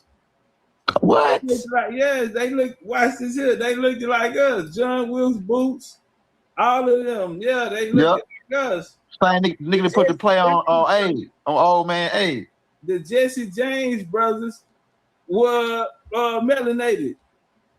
Yeah, I can see that, man. Trails. That's only people that stuck up and did those cowboys that went on the missions, bank missions, and that's them Indians. Guess what they finna do when they leave? They finna go to the territory. Well, ain't no law in the land. What they said? Indian territory. Because guess what? You can't come in this jurisdiction looking for me. So the only people that were hitting trains and running plays, especially if you coming, so they start hiring the Pinkertons and and these different bounty hunters to come hunt them down because I'm gonna hit your bank and I'm going across the way to Indian territory. Yeah. Okay. Jurisdiction over here, homie. This the Wild Wild West. Ain't no law in the land. Ain't no law in the land over here. And then come over here, you better really make your pistol pop. For real, because I did it, and it's whatever. So they started sending, ex-soldiers from the guard the trains and all of that. And a lot of times they'll be in it. They'll be in on it. Mm-hmm. Yeah. Mm-hmm. The Wells Fargo's. You feel me? Yeah, they hitting them all. So right here, the president in 1907, the president started appointing principal officers of the Chickasaw Nation. In 1970, Congress enacted legislation allowing 5 civilized tribes to elect their principal officers. In 1983, they created a new constitution and started kicking niggas out the tribe. But they didn't get to these tribes they running around here with today, 1970. Those identification cards? Well, we'll get to that later. Hold on, let's see. Let's find another one. Who's that? Oh, yeah, you cracking it. 5 civilized tribes. So who was that? That was the Chickasaw? Okay, let's. Yeah, Chickasaw. We got up here then. We got the Choctaw, Cherokee, and the Seminole. Like you saying that Seminole didn't come till way later. Really, that's a name I think they came up with. They talking about it when you run away. Nah, see, Seminole come from Miccosukee word, means Seminole, and it actually don't mean runaway. It actually means freedman, because it's a Coney Creek word. You look up the Coney Creek, they were like the heartbeat of what became the Creeks, the Seminole, and they strong ties with Yamasee. Creek how can I say this without disrespecting nobody else? But man, they was them. Stumped down. They was always operating in Spanish territory. They operated in British territory, and ain't nobody fuck with them. They never was a slave to the British or the Spanish. Seminole was a word that came from them, from the Miccosukee tongue. They were but look up the Coney Creek, never conquered. Seminole. Yeah, they let a nigga know. Hey, you got to say one. That's what you on with. Say, that's what we do. That's how we get down. So here go the Mississippi Choctaw right here in the Dawes Road. And we're going to get to what happened with that. So the Dawes Road applicants listed as identified Mississippi Choctaw experience application process was different than other enrollees. Why?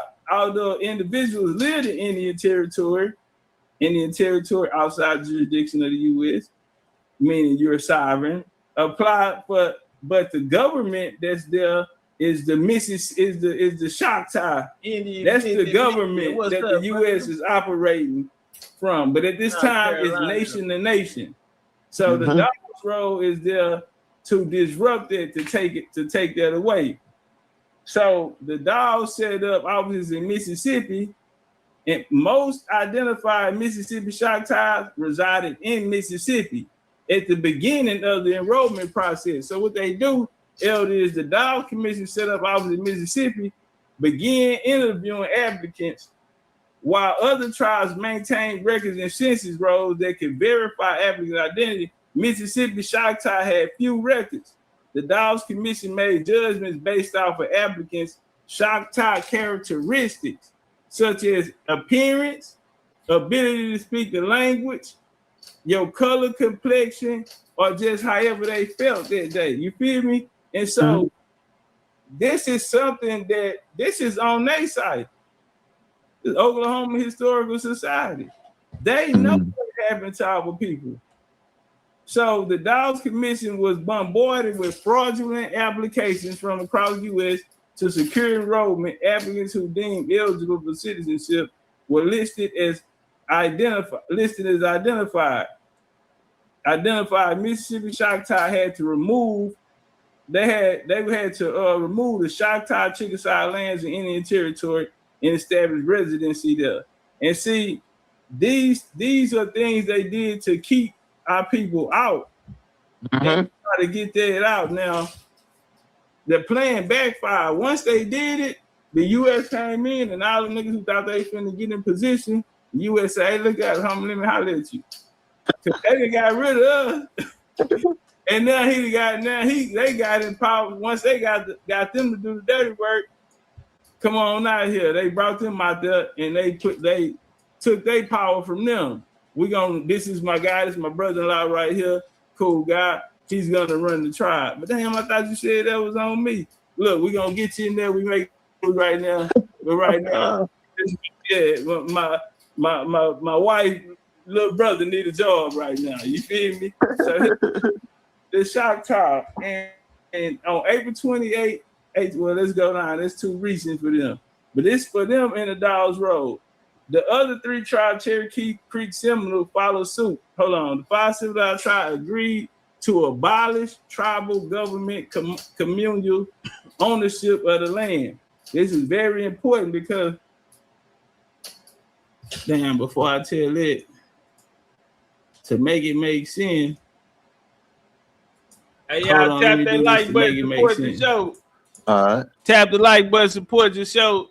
Yeah, hey, so about to be good. So like you going. We got 20 cleanse left, man. Go get them 20 cleanse. This was to Indians that were not taxed outside of your jurisdiction in the for citizenship. Now, something happened simultaneously. This is coming off the cuff of us defeating the last general and winning the civil WAR for the United States. Now, we were promised to keep our own lands and keep running our own governments. That was the promise. Now, on Monday, April 9, 1866, President Johnson enacted the Civil Rights Act.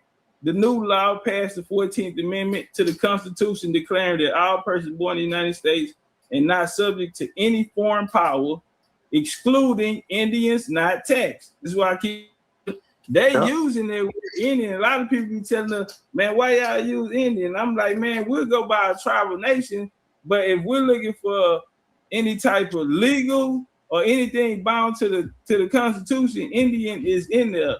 And right. That's who they signed those treaties with. So if we have to talk in the correct language when we're speaking about them, or we'll have the small hats out there claiming that this was them, but the Native Americans saying this was them the whole time. It tell you that's excluding. They say foreign power. That means if you coming anywhere, you're an immigrant from somewhere trying to come in and be the president, like we started the show out with, right? Whole city or control an indigenous population in the country that you're not even from. That's why YT people coming here need to understand they're immigrants too. Ellis Island babies, Cabbage Patch babies, right. Hey, y'all tap that screen, Homestead Egg babies. You know, right. The Democratic babies brought over here because the indigenous population was too many of us for them to compete in voting areas. So right here, side by side with it, in Indian country, citizenship intended purpose was to dissolve. So them 14th Amendment was created to dissolve Indian policy sovereignty. Okay, taking citizenship ends your Indian governmental sovereignty, and it make Indian lands available for sale to settlers. These two histories of citizenship existed in dynamic tension, were occasionally forced together in the Civil Rights Act of 1866 and the 14th Amendment. They went together. But this is to us, and they're calling us natural born, not naturalized, meaning natural born to the soil. That's the most sovereign you can get. That's something that the YT people or nobody coming here. That's why they didn't pass it for Trump. Because if you pass it, you got to go by the language, and it was only for Indians and the slave, because the children took the status of the mother. And if it was slave status, the 14th Amendment was for them. You could come into it. But if not, the only other person on the board there who can run, who have a jurisdiction in the government, is the Indian. And they can't move it away from the Constitution. So, and when they came and made these amendments right here, that also was entered there. Now let me real quick go back to that joint that we Now, right here, walk it down. In 1897, let's walk. The Choctaw, the 5 civilized tribes agreed to abolish tribal government. So in 1866, when they said, here, you get 140 acres of land, that's how much land they was giving them. You got to remember, we just whooped the Union for them. They was having a hard time. They brought over immigrants and everything. That shit ain't even work until the Confederate and went over, because they snaked us, the Masons, the Knights of the Golden Circle, these different organizations. So they snaked us. We went over and end up eliminating that threat. So now they offering us 140 acres and nobody governed over us because we're already operating our own government body. You feel me? So to break that up, they come back under the Dawes Commission. The Dawes Act was to dissolve tribal government. You see it right here, April 28, 1897. They came to the 5 civilized tribes, which are governments, the 5 governments, we need to call them, they threw us out with the tribe. The 5 governments that control Indian business and maintain a government-to-government relationship with the United States. If you're claiming India here, you want that type of benefits, you have to be inside of one of these government bodies. How do you sign up there? It'll be based off what geography you in, and that'll be what governments that they control different territories until it was all pushed into Oklahoma like that. So kind of like they got the 12 federal jurisdictions that's governed by these private-owned bankers. We had our own jurisdiction that was governed by the 5 indigenous governments, or what they call tribes. Okay, I got it. When they talking about us and talking to us, they got to talk through the government. But in the 1800s, you have the U.S. versus the Cherokee. You have U.S. versus Washington, U.S. versus McIntosh. These are different Indian governments going up against the U.S. in court. All of that shit, we're gonna abolish tribal government. But by us doing that, we're gonna create a new system. Y'all are not gonna be on the bottom. We're gonna bring you into the system that we're doing. That's how they got them people to say yes. And we got to remember, it wasn't us, because it was some of us, these families that are still running it, that are still there today, that are running the freedmen programs out there in Oklahoma and shit. Not all of them, but a lot of their families, like the lady on Miss Everett's Sons. You ever seen that movie? Everett's Boys, about the syphilis and down there in Tuskegee, there's Tuskegee experiment. Yeah, and they all trusted her, and she got all of them to go into this program with the government, and the government ended up messing up. They would have never done it, but they sent one of their own people to them. So, dang, boy, that's cold piece. And made a movie about it. And so, so this is similar to that. So once they get in this position, they agree to abolish tribal government and communal ownership of land, open the door to increase immigrants in Oklahoma territory. Many people are not Indian, but they gonna come here, play Indian, and eventually steal the resources. We got to hit the oil, because Oklahoma was the richest place in the world of oil when it came to oil distribution. You feel me? And it was all ran by our people. And so the dog, that was 87. And now we come down, it wasn't until, it said by 1902, 5 tribes had forfeited its rights to government's communal land, paving the way for Oklahoma 1907.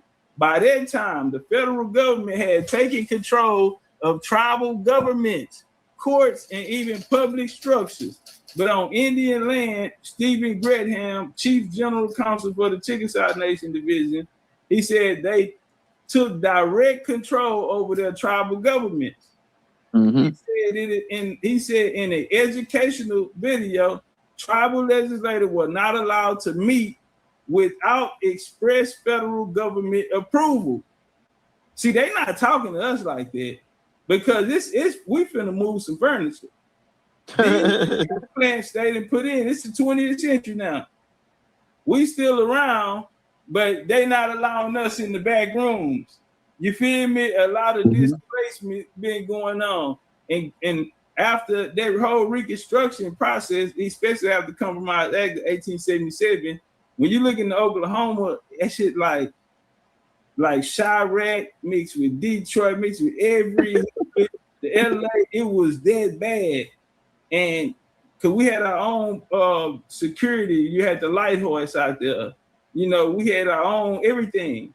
These are our towns. We built them up, everything. So they had agitators that was coming out there that was still trying to break it up, you know, through these secret societies. A lot of them not from here, but they need that land because, man, that's primary land. And we not only doing business over here, we have interest of people coming all the way from across the seas. You feel me? So now that's commercial trade. That's number one rule that the United States government, they control every port and everything that come through here. If you were to go get allegiance with another country, that's their greatest threat. That's why they're fighting with the enemy at. You feel me? Because we're in-house. And we're in-house. We're the worst threat that they can have. And that's why they have to try to replace us with people and kick us out of institutions and not give us the opportunities to build ourselves up in these type of things. You know, that's what they're trying to keep us away from with this whole melanated immigrant move that they made. But he say they took control over the tribes. The tribes were not allowed to do what? Elect their own governors or chiefs. And all affairs were directly controlled by the federal government. When the federal government came in, they took possession not only of the land, the oil, the gas resources, the water resources, but they took control and possession, the pencils, the desks, the building, the whole kit caboodle. You feel me? And so when they said change right here, when did they say change? Estimated 300,000 people applied for enrollment in tribes, but 2/3 were rejected. Watch this here. I just told you in the early 20th century, Plains Indians, what they called them, and even when they signed up in 1924 for citizenship, it was less than 200,000 of them here in the country. Now, just for this one tribe, estimated 300,000 people tried to sign into the tribes. That's more than the whole population of Plain Indians or natives that they're speaking about. You feel me? So we know about them. And these people coming out of Mississippi, Arkansas, and shit like this here, Oklahoma, you feel me? And they were denied. So they rescinded the in 1934, they said, and that's with the Reorganization Act, saying, all right, y'all come reorganize, but still you're gonna have to take on a U.S. world government by elected and not by tribal. So it was all returned to the tribes in 1970. So Elder, these people who are operating today are not, these are 1970 babies. This shit just started. We ain't yet for gone off 1979 when some of the checks stopped coming for the Creeks when they reconstituted their constitution. You had them do theirs in 83. Cherokee them did theirs from 2012 to 2015. Them motherfuckers steady switching it up. Hold on, let's see if we get at least two more in there. Yeah. We'll deal with the Cherokee.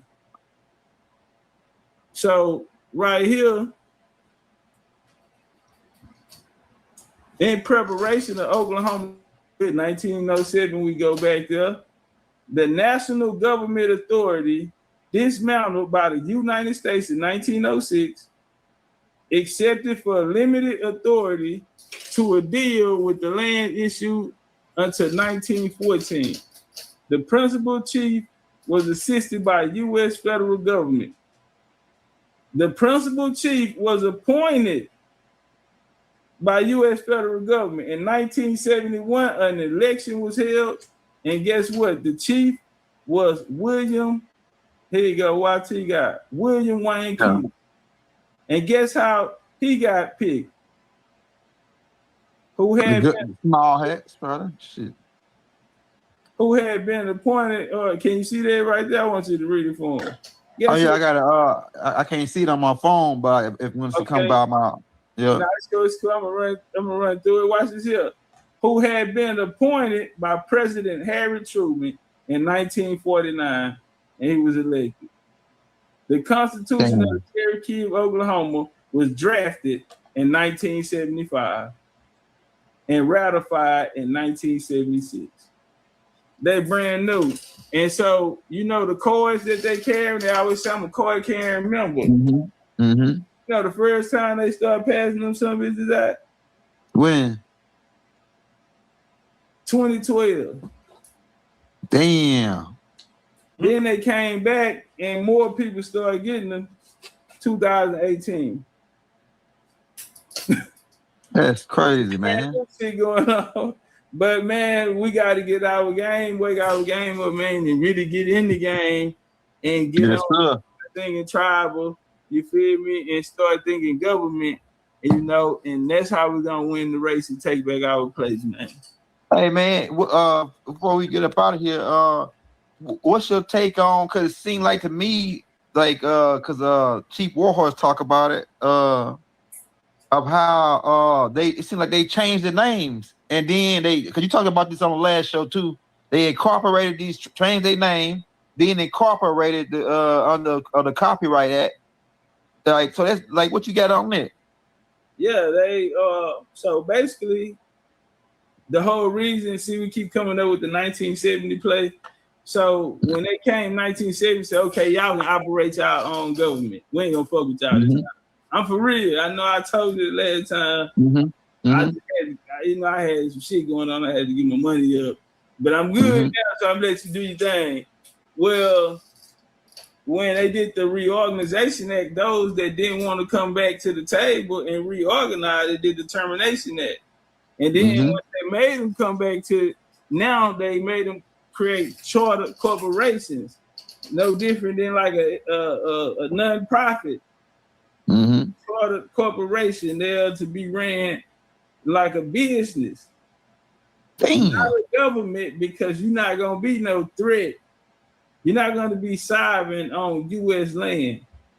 So they usurped the whole Indian governmental system or anything operating outside of the U.S., because that's what the termination policy was, to erase anyone who were here who even had an inkling or a mindset that they were sovereign.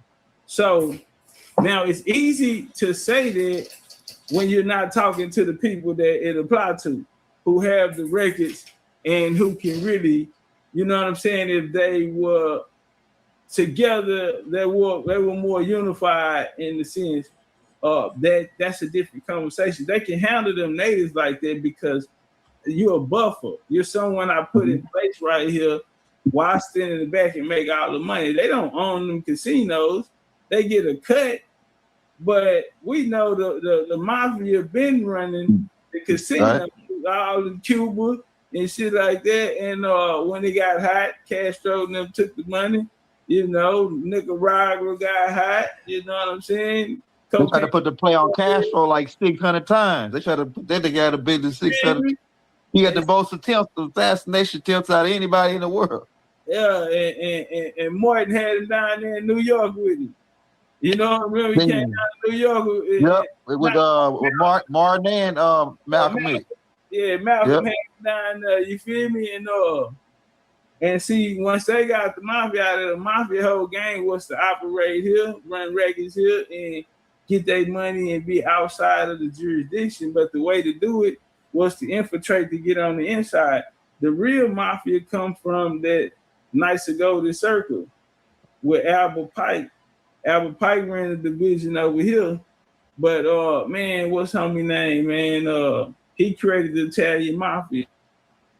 His name is Lucky Luciano. Say it again. Luciano, Lucky Luciano. This was in the 1800s around Civil War time. Manzini. Okay, Manzini. Yeah. And see, they were melanated at the time. The ones that came during Ellis Island, you know, in 1910, 16, those became the Lucianos and the, you know, they were Dutch Shield. There you go. Yeah. Yeah. No, yeah. You know, that was a more modern one, but they had one back in the 1800s after the Civil War, you know, because their whole game was to take Texas. If the U.S. was taking over, they wanted to go against it and create a colony in Texas, in Cuba, and in the Yucatan, Mexico, and run it independent the same way that the U.S. running theirs, because Texas was already bumping heads with them saying we're a sovereign state on our own. You know, that's how Sam Houston was the president of Texas. Because Texas had themselves their own country, you know, but during that U.S.-Mexican war, after you know how the U.S. get down, they went and bought some mercenaries and son them at you. We gonna get it out. If you whoop me, you can have it. But man, you gonna have to whoop me. Man, they took the goons and goblins in on them, but goons and goblins. See, 2-3 years later, them niggas had in the union. Damn. They was signed up. Yeah. But Texas their own program though to a certain extent. They be bucking the US even to this day. They ain't really going because we're a republic down here, you know, and they running on a Roman, you know, old Roman law. Hey, I got one more question for you, Top, before we get out here. Hey, man, everybody on here right now, we got about 700 people. Everybody said top $25 right now. Somebody send them a C note, man. If you got it, send them a C note. This was a 5 class. Hook him up, man. Y'all get the game. Everybody send them something right now. 5, 10, whatever you got. If y'all got the 25, you know what I'm saying? Hey, Top, this is my last question. What do you think? Because man, I don't think it gonna go completely back like it was, but do you think we'll ever get our tribal government? Like, because I see it's a lot of people that know a lot of shit, like you know, like a lot of stuff about what happened. But nobody want to come together to start organizing the tribal government. Like, and they say, "Oh, we already got a government." What the hell is it? You feel me? At the nigga house, you sleep there, live there, man. The U.S. that's an easy target, man. They show up as the light man. You feel me? Yeah. Get you out of there. You know what I'm saying? Yeah. That man, it's man. Since I've been here, it just seems like the Indian been his own worst enemy, man. It's like. It's ego and it's competition. It's like I want to be the one. I want to be number one. But then you get in the situation and nigga, you ain't got nobody to call on. And it's different when you can respect. Cause back then everybody went falling under one, like it's one president today and everybody under that. You're not even under one president now because you still have governments. You got judicial. You feel me? You got state. It's not that people missing the understanding, and really, I think it's a lack of understanding the government because everybody play their part. See, we simplified and just say everybody play their part, and it's just a lot of people wanted it for the wrong reasons, and a lot of people not really attached to the story like they say they are. Meaning they might have the bloodline, but they don't have the purpose. They don't have the calling. You know, they didn't incarnate to come back to help. And you feel me? Or to be involved in what's taking place. You feel me? Since it's so much easy access, they can grab a microphone, you feel me? And, you know, and they can look for some attention or even be a proud of a community. But homie, we trying to build nations, homie. You feel me? Everybody, you grow a platform, you got a crowd, okay, you could be of assistance. We don't have to agree, homie. But one thing we do agree on is that this is our land, homie. That's right. We can take it back. You feel me? We need to do whatever we need to do to put ourselves in a position to be successful. We ain't got to think about anything negative or any of that. The spiritual power, the ancestors, the matriarch, the patriarch, you know, the future that's coming up, the little ones. We need to make sure we got something intact for them that's coming up because, homie, we don't want to leave and make the same mistake that the guys in the civil rights ever made, homie. When they sold their identity, homie, for a seat at the table, you did. Now we're in a situation where it's now or never. You feel me? Our whole culture being, you know, given away. We being replaced by melanated immigrants. You know, we having diaspora. You know, disagreements. You know, the people that's in place supposed to be speaking for us are actually out here advocating for immigrants so they can bring them over. So we don't get the schooling, we don't get the skills because everybody's scared of what we'll do, what'll happen if we wake up because naturally this is our home.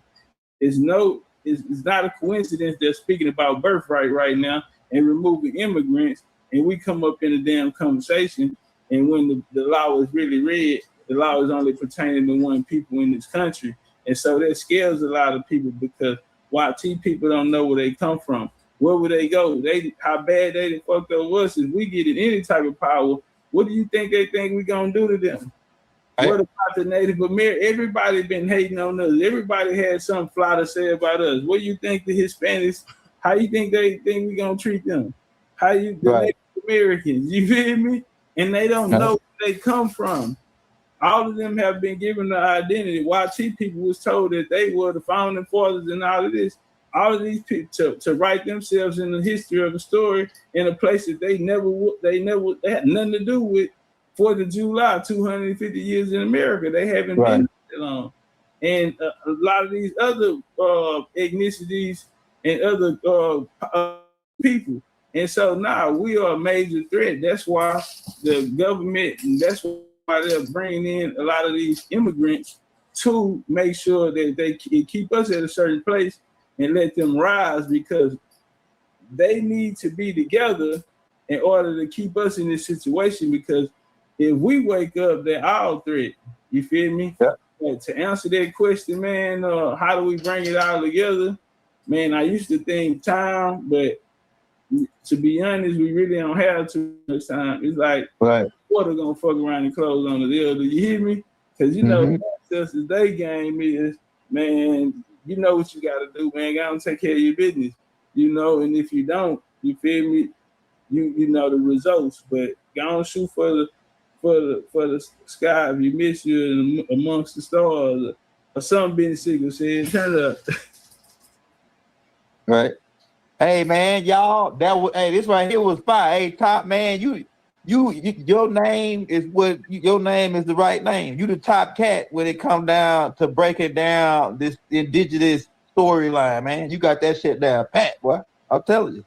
Like you give me shit, then I'm gonna go do an AI. I'm gonna go do an AI on this class overview, right?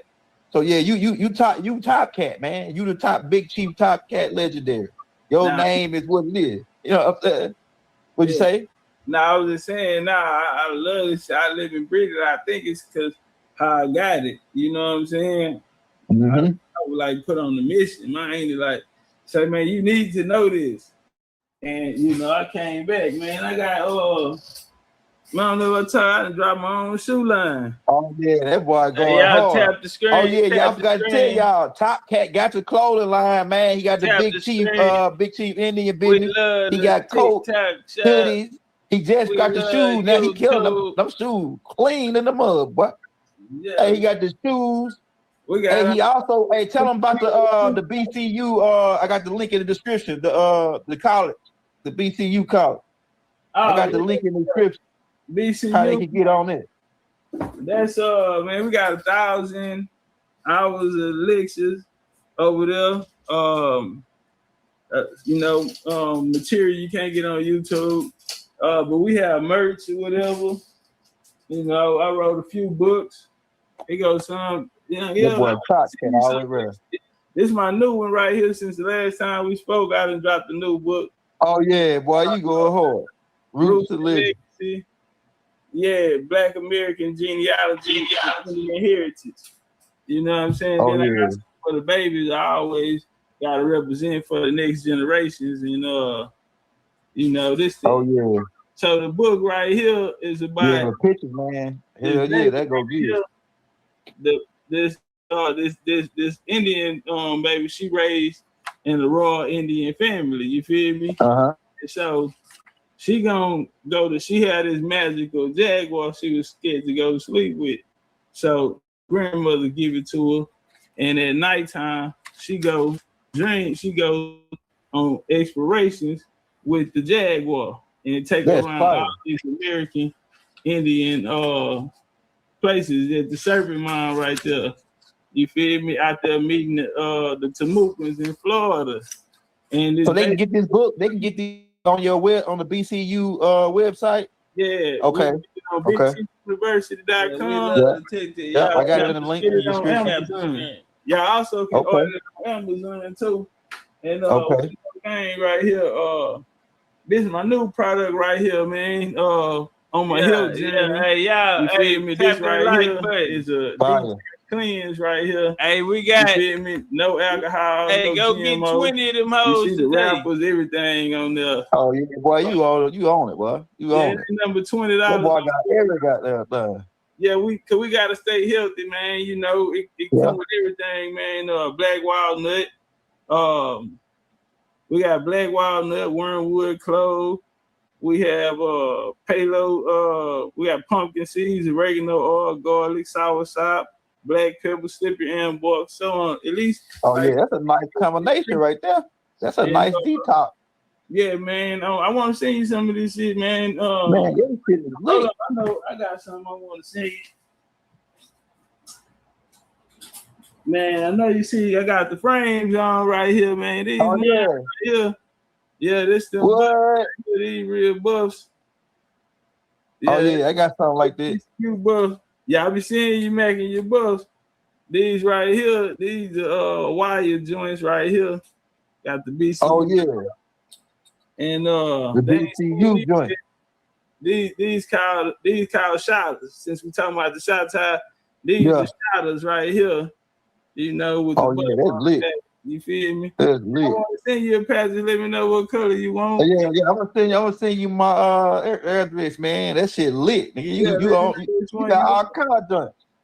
Yeah, I gotta get you right, man. You know, we got he got the BCU jacket. Oh, you got a sock. Oh, you got the shoes, sock. Man, don't tell me you got no drawers. Don't tell me you got the drawers. Nah, they you got the drawers, man. I'm gonna fall out. Yeah, they coming. I said, man, that boy got the whole fit. That boy got the t-shirt. I like that. Man. Oh yeah, them boy. All them glasses, right them shots. We got the Seminoles. We got the shotters. We got some Cherokees, Cherokees. Oh yeah, you doing it, boy. I'm proud of you, Topcatz. I'm proud of you, boy. You going all the way. You maxing it out.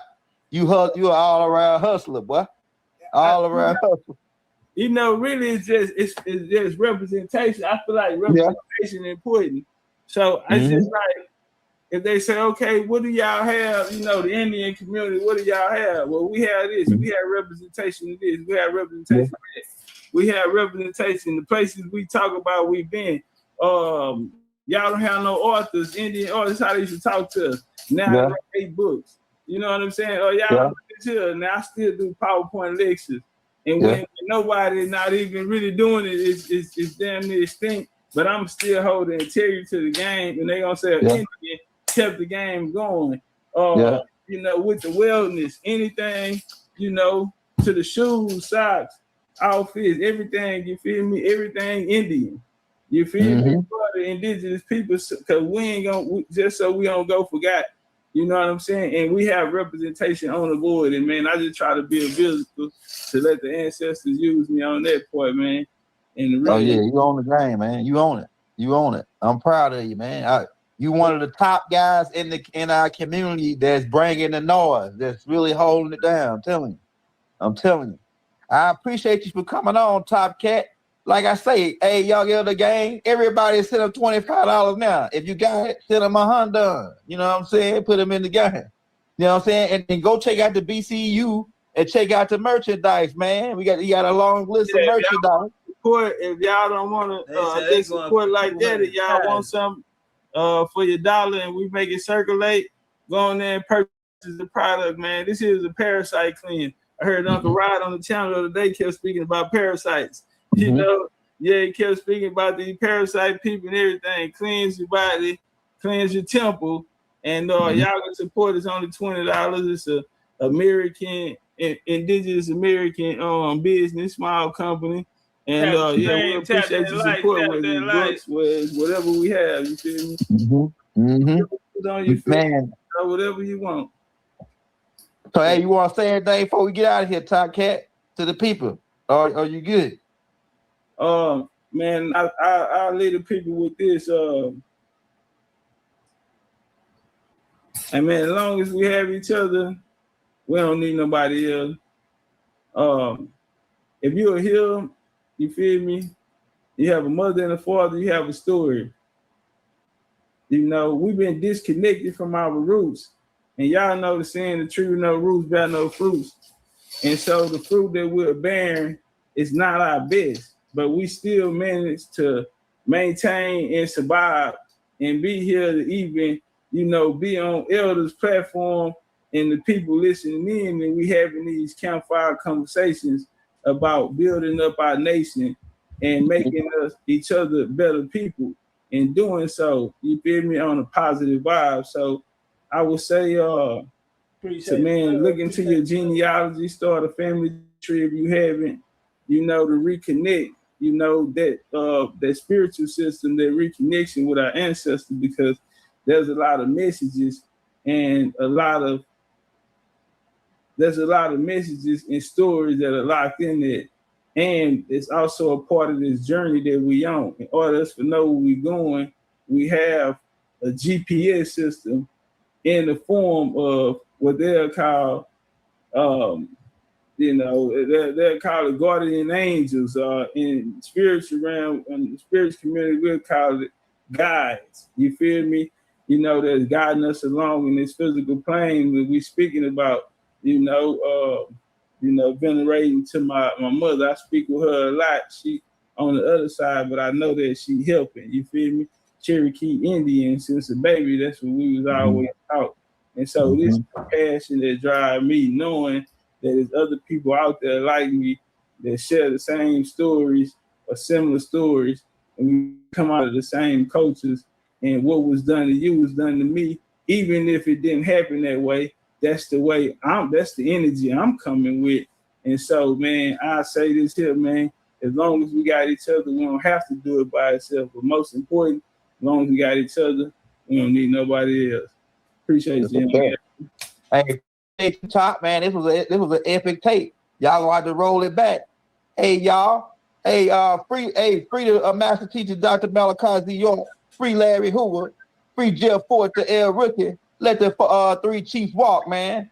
Divine love throughout the boundless universe to all. Wadu. Hey, hold on. You got that? You got that song to bring us out on? Your song. You want to play your song again? I got you. Where I got you. I like that Honduran cigar, the spirits rise. Smoke curling like ancestors whispering in the skies. Dr. Sebi in my left ear saying heal from inside. This ain't no new land, we the ones they try to deny. Before Columbus ever dreamt the ship to steer, we was building mounds, doing rituals with no fear. From Yucatan to Galveston, New Orleans near. That's the triangle of soul, but the map been clear. Second lines ain't parades, that's ancestral rights. Tambourines and feathers of the full moonlight. We ain't immigrants now, we the original man. Built pyramids and bone flutes before Rome took flight. Topcatz said it loud, stop begging for permission. Our culture ain't missing. It's just deep in tradition. We ain't African cause he told us we remember the mission. The land speaks Creole, so food and intuition. We been here through the blood and the drum, through the elders, the chant, and the kiss of the sun. Smoke rise from the leaf, yeah, we talk to the sky, and the ancestors' rhythm, we never die. We been here, oh yeah, we been here. Way before they wrote their lives, we still live. This our home. Hey man, pat yourself on the back. Singing truth, That's dominant. Granny set me down, roll something slow. Said when you puff, that's how you dominate. Cosmos, no. I inhale the jungle, exhale the flow, spitting. That's how you dominate. That's crazy work. All right, for the people that's gonna check this out after we gone. Hey, y'all go get them 20 joints. Y'all go get them 20 joints. Got 20 of them ready to go out, man. Y'all go to the site. We got 200 people in here, man. Get 20 of them joints gone. Get them to your family, your friends, your co-workers. Let you know I've been getting some good feedback. You know what I'm saying? Shout out to the fam who really locking in out there, man. Really going on their 2. Some people taking 2-day fast. Shout out homie, somebody on their 4th day fast right now. You feel me? Shout out to Dame. I see he posted, said he on the fruit fast or something like that, man. On the supplements, man. But yeah, every night, every morning, man, I drink that warm lemon juice, get them organs. Woke up, man. I take my shot and goddamn me, yeah, man. Hey, tap in, man. Get them before they all gone. You feel me? Prez, I need you to go change your address, Prez. Prez, go look at your address. That's why you ain't got yours. I've been looking for you. You and Freeman. Freeman changed his. He ought to be getting his. He done got his today or tomorrow, or he gonna get it tomorrow. But yeah, Prez, go on there and look at your address that you put on there and update it. Yeah, y'all go get 20 of man. Go get 20. Head to the site. Hey, Mexico. This ain't the new date up there, but hey, tomorrow, 7 p.m., we gotta talk. It's now or never. That shit. There ain't nothing else to talk about. Be ready. Be ready. Be cash ready. It's time to go. Come on, man. The ancestors waiting on us, man. We finna go. Ebenezer, I hollered at her earlier. She was at JFK Airport. We chopped it up real quick. Y'all know she stay flying like a flight attendant. But yeah, Ebenezer was like, because you know she did the registration. That's what I'm gonna give y'all tomorrow at the meeting or whatever. But yeah, she was saying how much she liked it, the resort, the room. She like, man, y'all gonna have a good time. Cause it's live, man. We 5-star, man. We upper echelon, you know, the Indian way, the only way, you did. So yeah, man, everybody, if you're coming, come on, man. Tomorrow is the last day. Chosen, y'all go to the site. Look, for people who won this, go to the site. Big Chief University, you know, y'all know the site. Go to the website. It's a place on there called Claim Your Cleanse. So claim it. Claim your joint on there. You don't have to pay anything, but you just need to sign up so we can know where to send it to. So claim it. There's some people claim theirs already. And we waiting on Sister Freedom and Miss Dots to go claim theirs too. Yeah, who else got one? They got one. I know Dimples and them came and claimed theirs. Mia say she booked her flight to Cancun.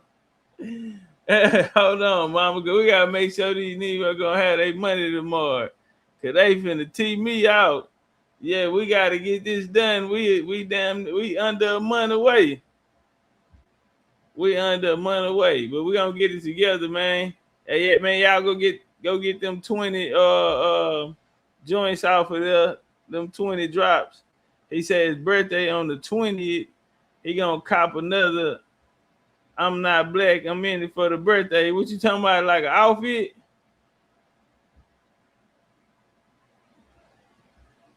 All right, Prez. Yeah, because that address, you must have left a number out or something on there. The post office, they like, man, we can't find it.